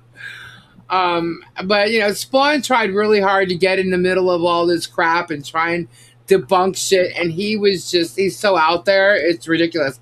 So if she, who seemed to have just been going over documents at times, is actually hanging out with Spawn Trooper now, that totally discredits her right there. Yeah. I mean, because that guy is clueless. Totally clueless. And he's like old news. He's trying to get, just like Vag Nation was trying to get some views back because he's lost a lot of viewers, I guess, by jumping on Coops. And Coops, it seems like the only reason he was getting a lot of attention was because of Georgie's lying big ass mouth. You know, and now she's apparently not on there either. So it's like, whatever. I don't know. I just know that Georgie is trying to be like Megan and Tug, and it's not that way. It's not going to work. She makes shit up. She's apparently a scrapper who likes to throw threats out there. She's the one that wants to take on Tori. She seems to think that we have a thing for her, and oh God, no, child, no. You know, wouldn't have gone for you back in the day, and sure as hell. As a matter of fact, this girl looks like one of the girls that would be grabbing one of the, she'd be a groupie. Oh God. Yeah, it totally looks like it. Yeah, no, sorry, didn't deal with those girls then. Ain't gonna deal with them now. Squid has them on with her quite a bit. Yeah, well, that's what's questionable. I've also heard her say that she tries not to lean one side or the other. There's only two people. There's only two people that she has a problem with, and that's you and Bruce, because you talked about her child. I did no such thing. I did no such thing. As a matter of fact, since she keeps saying it up until this day, I guess, tell her to fucking prove it. Tell her to fucking prove it. I did not say anything about her kid. It was something about I don't know what she is talking about, but something about her being a bad mom because her daughter was running around with a pen or something. Or I don't know the whole story, that didn't come from me. That came from Bruce, not me. Yeah. I don't know how you got drugged into that one. So that means she's fucked up. I didn't hear her, watch her channel, see this thing take off. Nothing. I have no idea. I didn't see it. That was a comment Bruce made, not me. Yeah. And it's funny because these people seem to take anything Bruce does and blames it on me. Or anything I do and blames it on Bruce, like we're one and the same. No, we're not, and we never were one and the same. I honestly, from what I understand, Bruce went into her comments on her channel and made remarks. I think. And how was that blamed on me? I know. I don't know how you got drugged into that one. Yeah, what? What'd you say, Robbie? How's that you? Oh, I just heard Lisa. No, I said, how's that Lisa? You're not paying her for the super chats that they got? Who knows? All right, it's 1:20. I'm going to bed. All right, Good night, Cooper. everybody. Good night, Have a Robbie. wonderful evening. Cooper. Good night, Tammy. It's late and it's cold. Oh, God. See, I mentioned how cold it was, and now he's cold. Well, I took the blanket off me. Until I said something. Well, I took the blanket off. Oh. Wow. It's cold out. He did go in her chat. Yeah, see, I wasn't in her chat. I was never in her chat. Ever.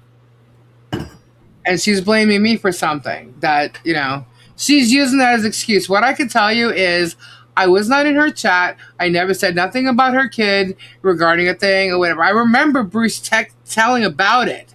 Like what it was about. God bless. Prayers. I'll see you guys on Get Swamp tomorrow night. Bye-bye. Good night. Good night. Please, bye. Get Swamp 8 o'clock tomorrow. Bye. Bye. Bye. Phew. Yeah, so, so as far as her having a problem with me, it's made up. But you know what's funny? Megan did the same damn thing. Megan said that I talked about her children. Yeah. And I never did. At that point, I did not. Someone said that she had her daughter on a live or something like that, and I asked how old her daughter was, and she said 18. I said, oh, well, then, if she's 18, then she's old enough to do whatever, she's an adult, technically, kind of, sort of, depending on what you're looking at, sometimes 18, sometimes 21. But if a kid's 18 years old and goes on the internet and goes on a live, I think she's allowed to at 18 years old. You know what I mean? But I'm not her mom. I don't give her rules. But in my brain thinks, well, if she's 18, okay, fine, well, whatever. Now, if she had her younger kids on the internet, I would question that. Lisa. But if someone said something, I said, how old is she? They said 18. I said, oh, all right, whatever. And topic was changed. But she says that I was talking about her kids, and that's not true. What, Tammy? The background. I might get confused and say something I shouldn't. Okay. Do you understand what I'm saying? Mm-hmm. I'm trying to be funny. Evidently, I'm not very good at that anymore. Thank you. I do need a new background. Here, let's go back to the VIP room. There we go. There we go. Feel better now? Rin, even if it's only just 2 or 3 hours, you need a little bit, or it's going to be a rough morning for you. Bonnie said it was Bruce who said stuff. Yep. Yes, I wasn't there. So apparently I'm being blamed for shit that I didn't do. But, if you ask Georgie, she says I say things and then the next day I change what I say. And No, Rin. No. I didn't. There's Stacy saying, hi all, this wasn't in her chat. This was on her live here. Bruce was stating the situation and laughed at the irony of the situation is how I saw it. It was nothing hurtful. Lisa Lee didn't do anything. Yeah, that's what I'm talking about. Bruce was live, I think, here telling me about it. Right. But it happened in her chat. Yeah, but Bruce said it on your channel. That's probably how you got Bruce drug was into telling it. me what happened on a live, but what happened was in Squid's chat. And I think Bruce commented and said something about her kid running around with a pencil. And somehow Squid turned it into me doing or saying something. Right. Yeah. Once again, guilty by association.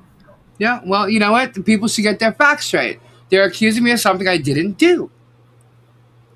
Go back, rewatch, and then watch your own fucking chat, and you'll see Lisa did not do that.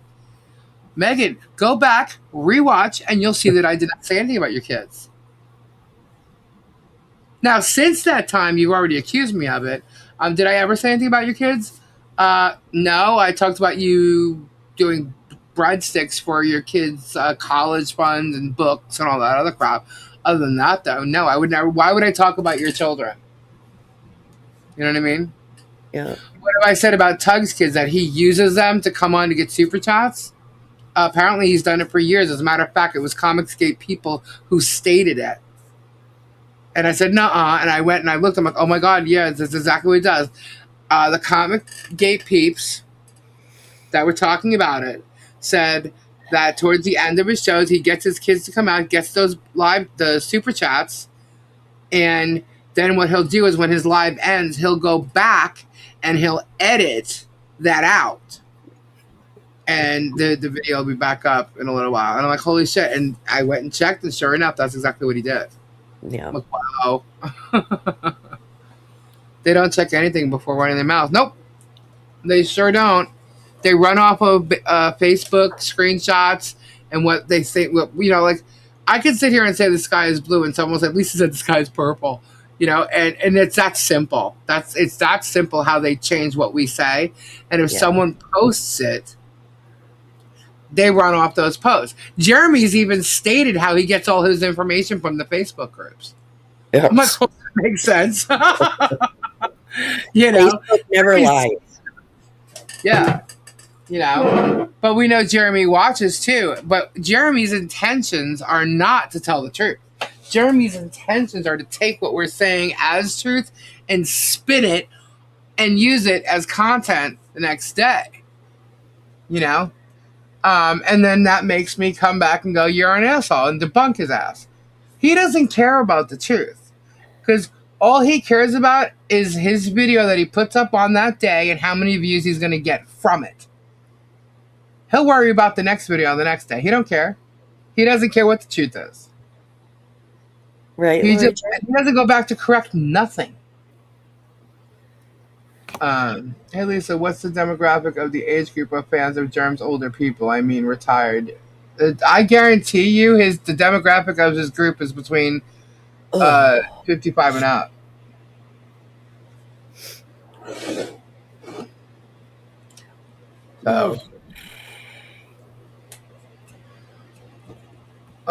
Let's see what else. What was the question I saw? I'm not gonna do that. I'm not gonna do that. You guys stupid.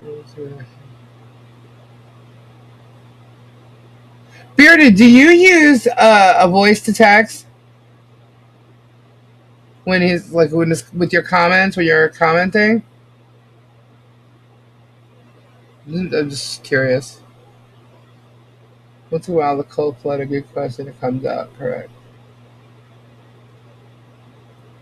I think he does. Yes. Okay, that's why. Because it comes, it repeats itself. Yeah. I'll be watching on my Chromebook, but going to lay down in case I have to be up to the hospital early for my mom. Hard for me to type at night on my Chromebook. Oh, well, prayers for your mom, Steffi Sue. Good night, Steffi Sue. Good night. Move my fingers lately, they're killing me. I can't. I'm on the phone, so I did voice text. Okay, no, I'm just wondering.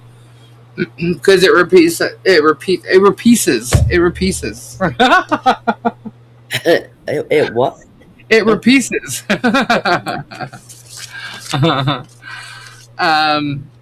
Hold on.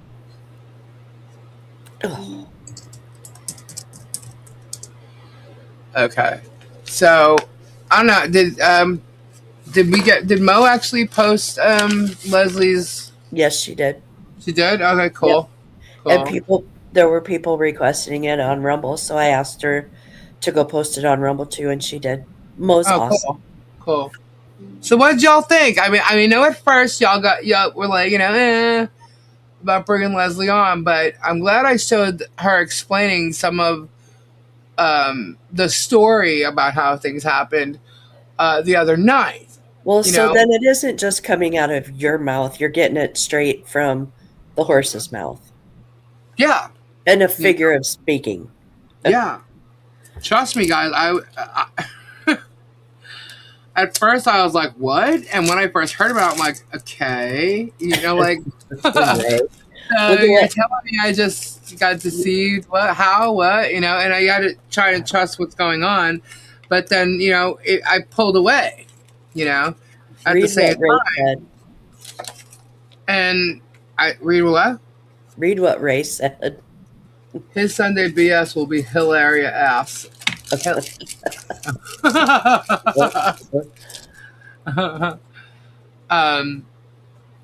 But yeah, so well, that's not good. Hold on, I have to put this somewhere.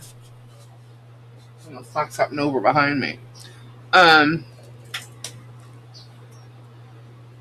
Yeah, it was. It was definitely a shocker. But and there was like, I don't know, like 2 weeks or something. It was just like, what the hell is going on? And then when the audio thing came out, that's when I was really like questioning. I'm like, why is she lying? Because he had put the audio, pieced it together, and when she, Lisa got, what was the part where I says it's a lie? When she said that in the audio that Jeremy played, she said that Lisa got paranoid about the bankruptcy and was asking her if, can they really get into your financials? And I did ask Leslie, can that bankruptcy court actually really pull up my financials? And she didn't know because she's not a bankruptcy. She doesn't do bankruptcy. So, and that was it. But the way she said it to, Jeremy, it was like she got all paranoid. And she was explaining how, in law school, how they learn how to use certain words because it gives, like, she could have said concerned, which would have been the truth. But she used the word paranoid instead, which made it sound like I was freaking out, And that's how she kind of fed into Jeremy's shit, because there was nothing she could have given. You know what I'm saying? Ed, remember for 2 months, shut up, Tammy. Ed, honey, sorry, we can't say that anymore. You need to please be quiet. Harper said, I'm glad she was on, especially with Michael. It cleared up a lot of the questions. And oh, by the way, he's handsome. Okay, Don, cool. Thank you. I get it too. And I get what you're saying. I get it. But no, I forgot what I was going to say. Oh, so it was just hard. But at that moment when the audio came out, I'm like, I don't know if she clipped this all together or he did to make it look a certain way. And then when I finally talked to Leslie, because I was blocked, guys. She did block me. That's none of it's a lie. That's what I've been telling you. Like, Leslie's not lying about anything. But the day that I actually found out everything, that was the day that I did the, lunatics in a pod thing, and he was requesting truth. And I said, okay, well, then tell me the thing about taking it down, and I'll just respond to you. And I responded as I would with the truth. But that's the only thing where I just answered her fully knowing that she's still playing him. But trust me, I questioned it. And she's like, Lisa, it's the first audio tapes I sent you when I first told you about this. I said, yeah. She goes, that's all he did. He took pieces of it and put it together. I'm like, oh, so he did that. And she's like, yeah. And I'm like, oh. She goes, you didn't listen to him? I said, no, you told me it was you explaining to him how you got involved in it. And she goes, yeah. I'm like, well, no, I didn't go listen to it. I didn't think I needed to. I already know how you got involved in it. So she goes, no, it's pieces from that, and I'm like, oh, all right, So And I'm like, well, of course he would do that. Of course he'd leave other things out of conversations. And apparently, he showed the one where I purposely texted her something. Uh, he was trying to explain to Tug how I was altering it. And I'm like, really? And I didn't listen to this. Somebody told me. I'm like, he said I altered the text?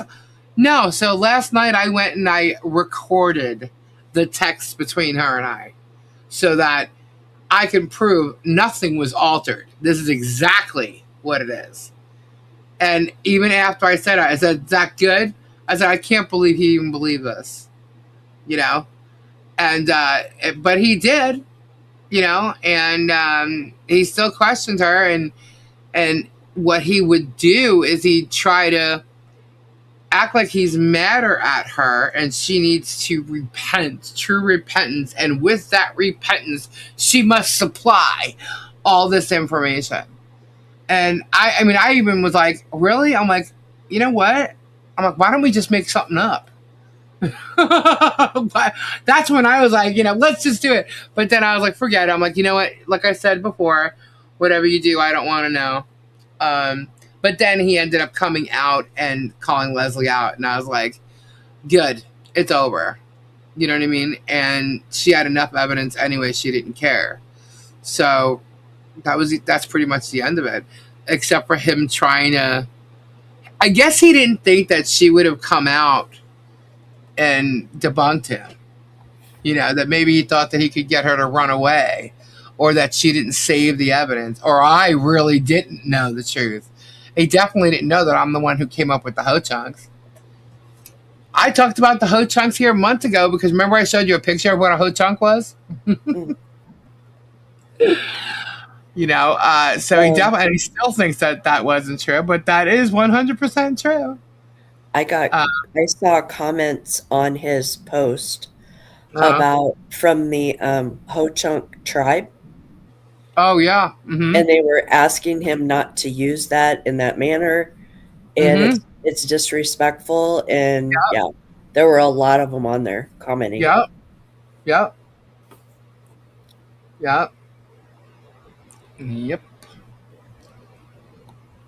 So I mean, he's telling you he's been lying his ass off, and you know he's going to be held accountable. That's what we're doing. We're holding him accountable.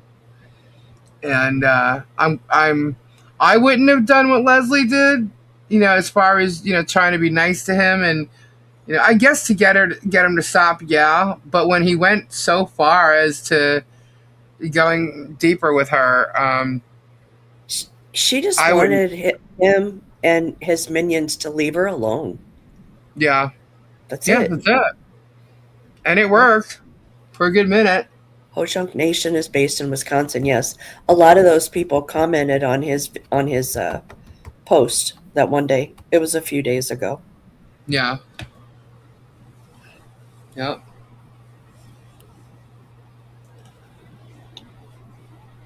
But he was the one who was going to use it in public, and he did. So, Lisa, when this goes on Netflix, who do you want to play you? Oh, I don't know. I don't know, but they're going to have to approach me first. Jeremy doesn't get to do all this on his own. And that's the problem.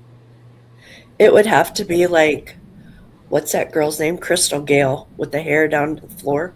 It would have to be that. She's way older than me. Hello. I know. I was referring to the hair. Miss Lori. Todd, the Ho Chunk Nation is a tribe in Wisconsin. It's an Indian tribe. You're male, not female? No. I'm female. If he got me fired, I could never him. That's the other thing too that was going on. That's what made me going, wait a minute. How could he have flipped her? There's no way he flipped her. Because trust me, after she told me what she was doing at first and then I still got blocked, I started questioning. Wait a minute.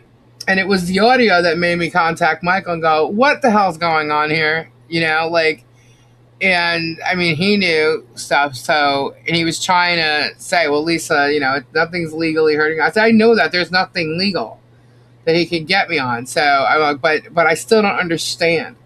And he was trying to explain it to me. And then Leslie just said, forget it here. And she grabbed the phone and she started talking to me and telling me everything. So from that point forward, I started receiving all the correspondence and stuff. Because mostly, believe it or not, guys, a lot of it was about me. It's always about you. Yeah. She said that she would get an email almost every 3 hours from him, and my name would somehow be in it. And I have those. I have the others. I have lots of things. And, yeah. So,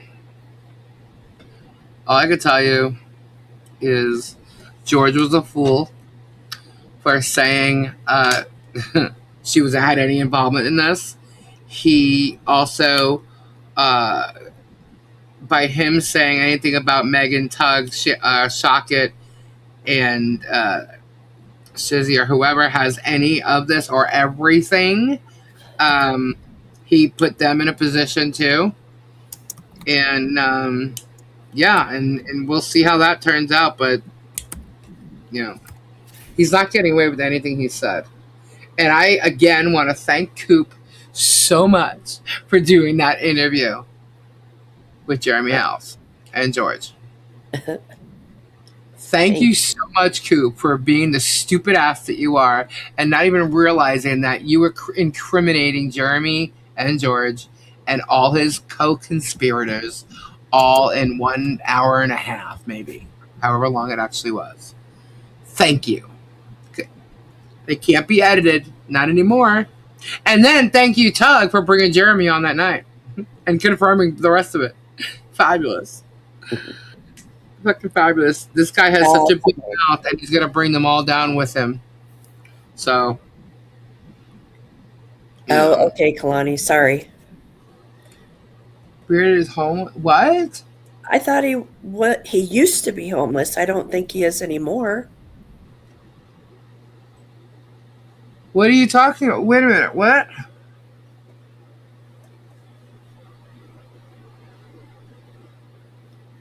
Oh, okay.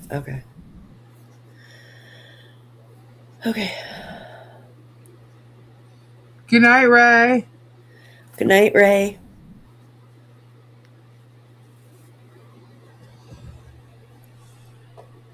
I'm lost.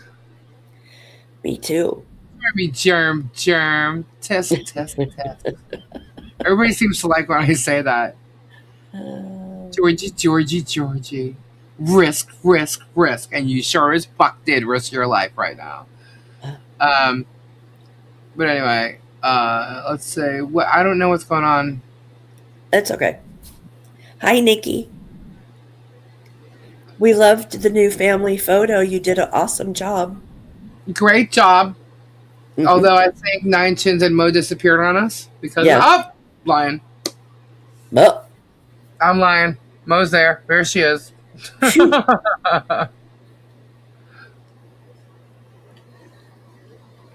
Anyway, guys, it is 1:42. Yes, ma'am. It's late.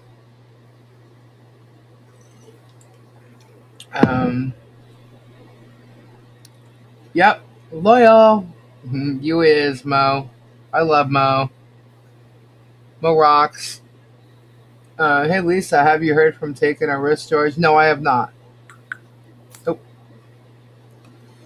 Nope. He used to watch the show, too. I thought George was a nice guy. I still think he's a nice guy. He's never done or anything to me that I know of. So, I mean... George, yes. Yeah. He knows enough to know if there's a problem with his sister and me, or I have a problem with her. He knows why. So he definitely knows, and I know that for a fact. So, Marla. So I tell you this, Mom and I go to Worcester. Our truck is covered in Get Swamp and Super Dave stickers. No one says anything to us. I don't think people liked him there. I mean, they don't seem to like him anywhere he goes. Except where he's at right now, and it's probably because he's paying them off or something. Didn't he, like, he bought the canine or sponsored the canine unit or something like that? With money, he's trying to use it the right way so he can't get in trouble. But that's not going to happen anymore. Because guess what? He was only in one county that he could have done that with in Florida. He wasn't in all of them. And you have government officials that don't seem to like when you go after government officials. And check your messenger real quick. Okay, hold please.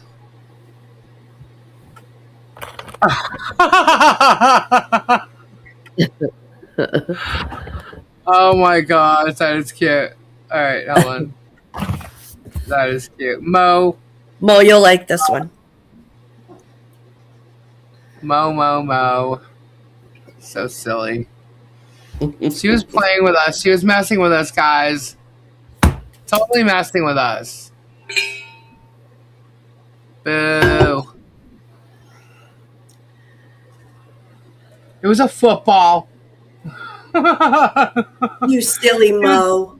Silly Mo was playing us. It was a football. No babies. No new babies. What happened? Mayor Dan passed away?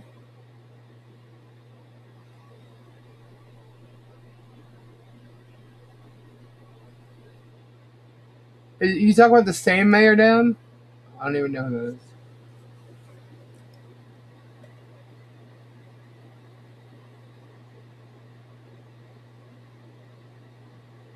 I don't know. I don't even know the whole story. I just know that he knows a mayor. I don't know if it's the real mayor, the current mayor. I don't know. Phew, Nikki. One of Mayor Dan's relatives or something. I don't know. I don't watch it that deep. I don't pay attention to, his other bullshit stories and stuff. Not that that's a bullshit story. That's sad if someone's father or someone passed away. But I'm reading it saying it was his dad or something. But I don't know who he is, or I just know that he's involved because he was contacted to be informed of what's going on by one of his community members who was doing something really bad to a couple of a family, and there's nothing wrong with that. But they're using it as a jurisdiction thing, and that's bullshit too. That's like me, if I wrote someone, a government official of a certain county that I was concerned with because I heard something was going on in their county or community, and me contacting them, let's say in Alaska, that all of a sudden they have jurisdiction over me. That's bullshit.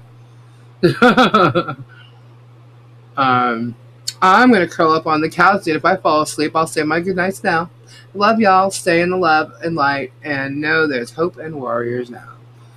Thank you, Miss Lori. You have yourself a good evening. Good night, Miss Lori. Just caught in passing, so I guess I heard incorrectly. Oh, well. You never know.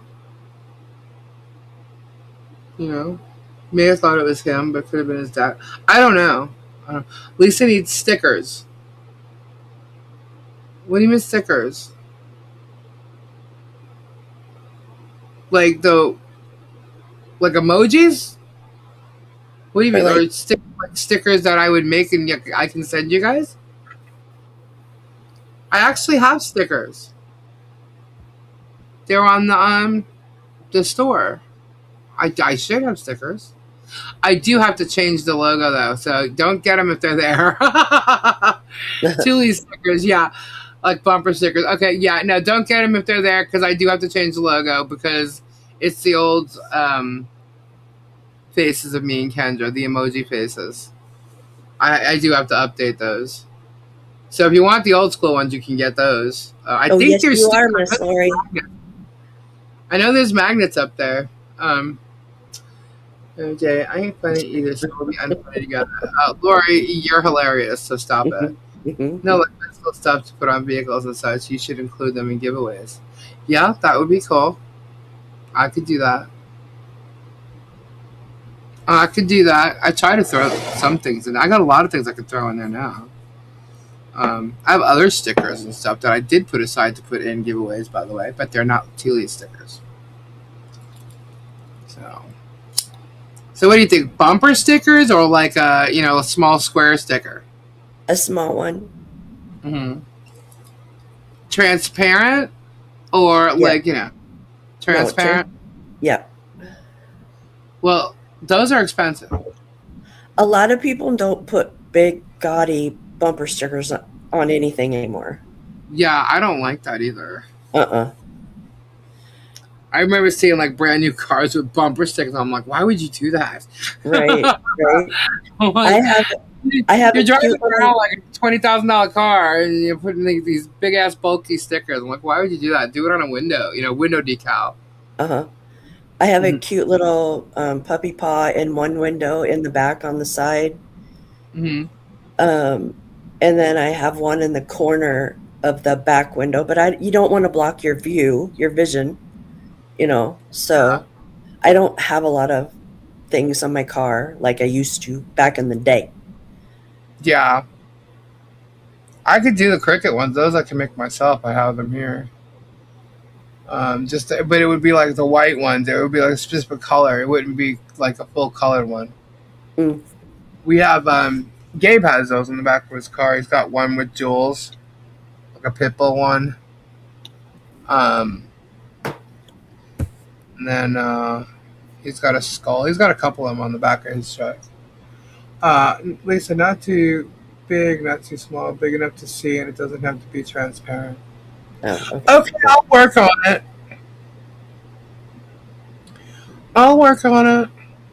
Good I have night.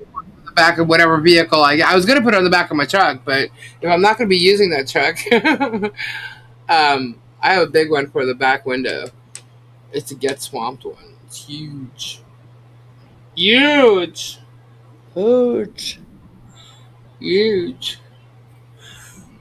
But, oh my God, you hear all the birds? Uh-oh. You hear them? I They're do. so active right now. I do. They start it's like 3, 4 in the morning, but it's only 2. You should see them. Really? Oh my goodness. So anyway, guys, window cleaning. I finally finished my apartment. Yay! I sent pictures. Cool. Very cool. Good night, Oregon Grandma. Grandma. So all right, guys. So I think we're gonna call it a night. Oh, 9 chins. Mo. Mayor Dan is still alive. I just checked. Thank you for confirming that, Christine. I know there's people in here that like both channels, so there you go. Thank you for confirming that. Don't want to say anything that's not wrong or not right. Mo doesn't know. 9 chins, 9 chins, 9 chins.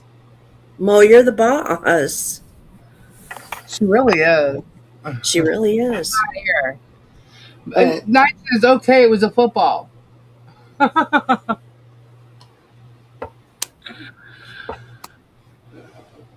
9 chins, are you going to take over? Mo chins. That's what it should be called. Mo chins. Like the mushicles?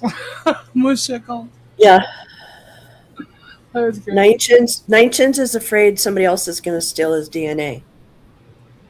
I know. Through the interweb. The football. 9 chins, you're here. I see you. Good night, Jennifer W. Good night, Jennifer W. Alrighty, guys. So, well, hopefully, if they are going on, you'll get a notice. And I enjoy going on there. Sometimes I can't last too long because it's 5 in the morning for me. But I try to be there when I can. I'm tied up right now. Okay. Oh, Mo. Oh. Mm-hmm. Anyway, if he goes on, make sure you're subscribed and you get all notifications. Thank you all for being here. As you know, this is nope, not me. Who is it? Who's tying you up there, then, Nine Chins? What's happening? Definitely go and check out all our channels that are out here, all our peeps in the chat who have channels. Check them out, support them. Thank you so much for just hanging in there and supporting us too. I hope you have fun. We're going to be starting to do a lot of different things this year, so it'll get a lot more interesting around here. So I will be on Get Swamp tomorrow. Get Swamp goes on at 8 p.m. And then Saturday we'll be back around 10. And also, Leslie's going to be going live with her husband, the Michael and Leslie show. Like the I Love Leslie. I don't know how she's really doing it yet, but they'll be going live. It looks like it's going to be Saturday or 8. I don't know if they're going to stick to Saturdays. Maybe it'll be Wednesdays and Saturdays. Maybe it'll be just Wednesdays. I don't know, but I think their first one they're going to do is going to be Saturday. It seems like that right now. So that should be a lot of fun. You can talk a bunch of legal stuff over there or check it out. But we'll be live again Saturday night. I know Tori is going live on Saturday. I believe she said she might be going live tomorrow before Robbie goes live. So maybe, yeah. But she'll be live Saturday, and I think she's going live Sunday also. And she said she's going to be going live Monday as well. So she's still here. She's still hanging. And it's none of your business how, why, for how long, whatever. I saw a bunch of people questioning that stuff. Yeah. And obviously not the people here, but trolls, right? It's none of your business. Mind your business. So anyway, you'll be able to check Tori out, and we'll be back. And same thing every week. We're all around, and we'll let you know. Just make sure you're subscribed to all of us, and you'll find out everything and all our notifications. I'm just babbling now. All right. So, have a great night, everybody. Again, thank you all. You guys are amazing. Have a fabulous day tomorrow and a great start off to your weekend. Bye-bye. Good night, everyone. Bye. Bye. Bye. A goonie goo goo and a toodaloo toot.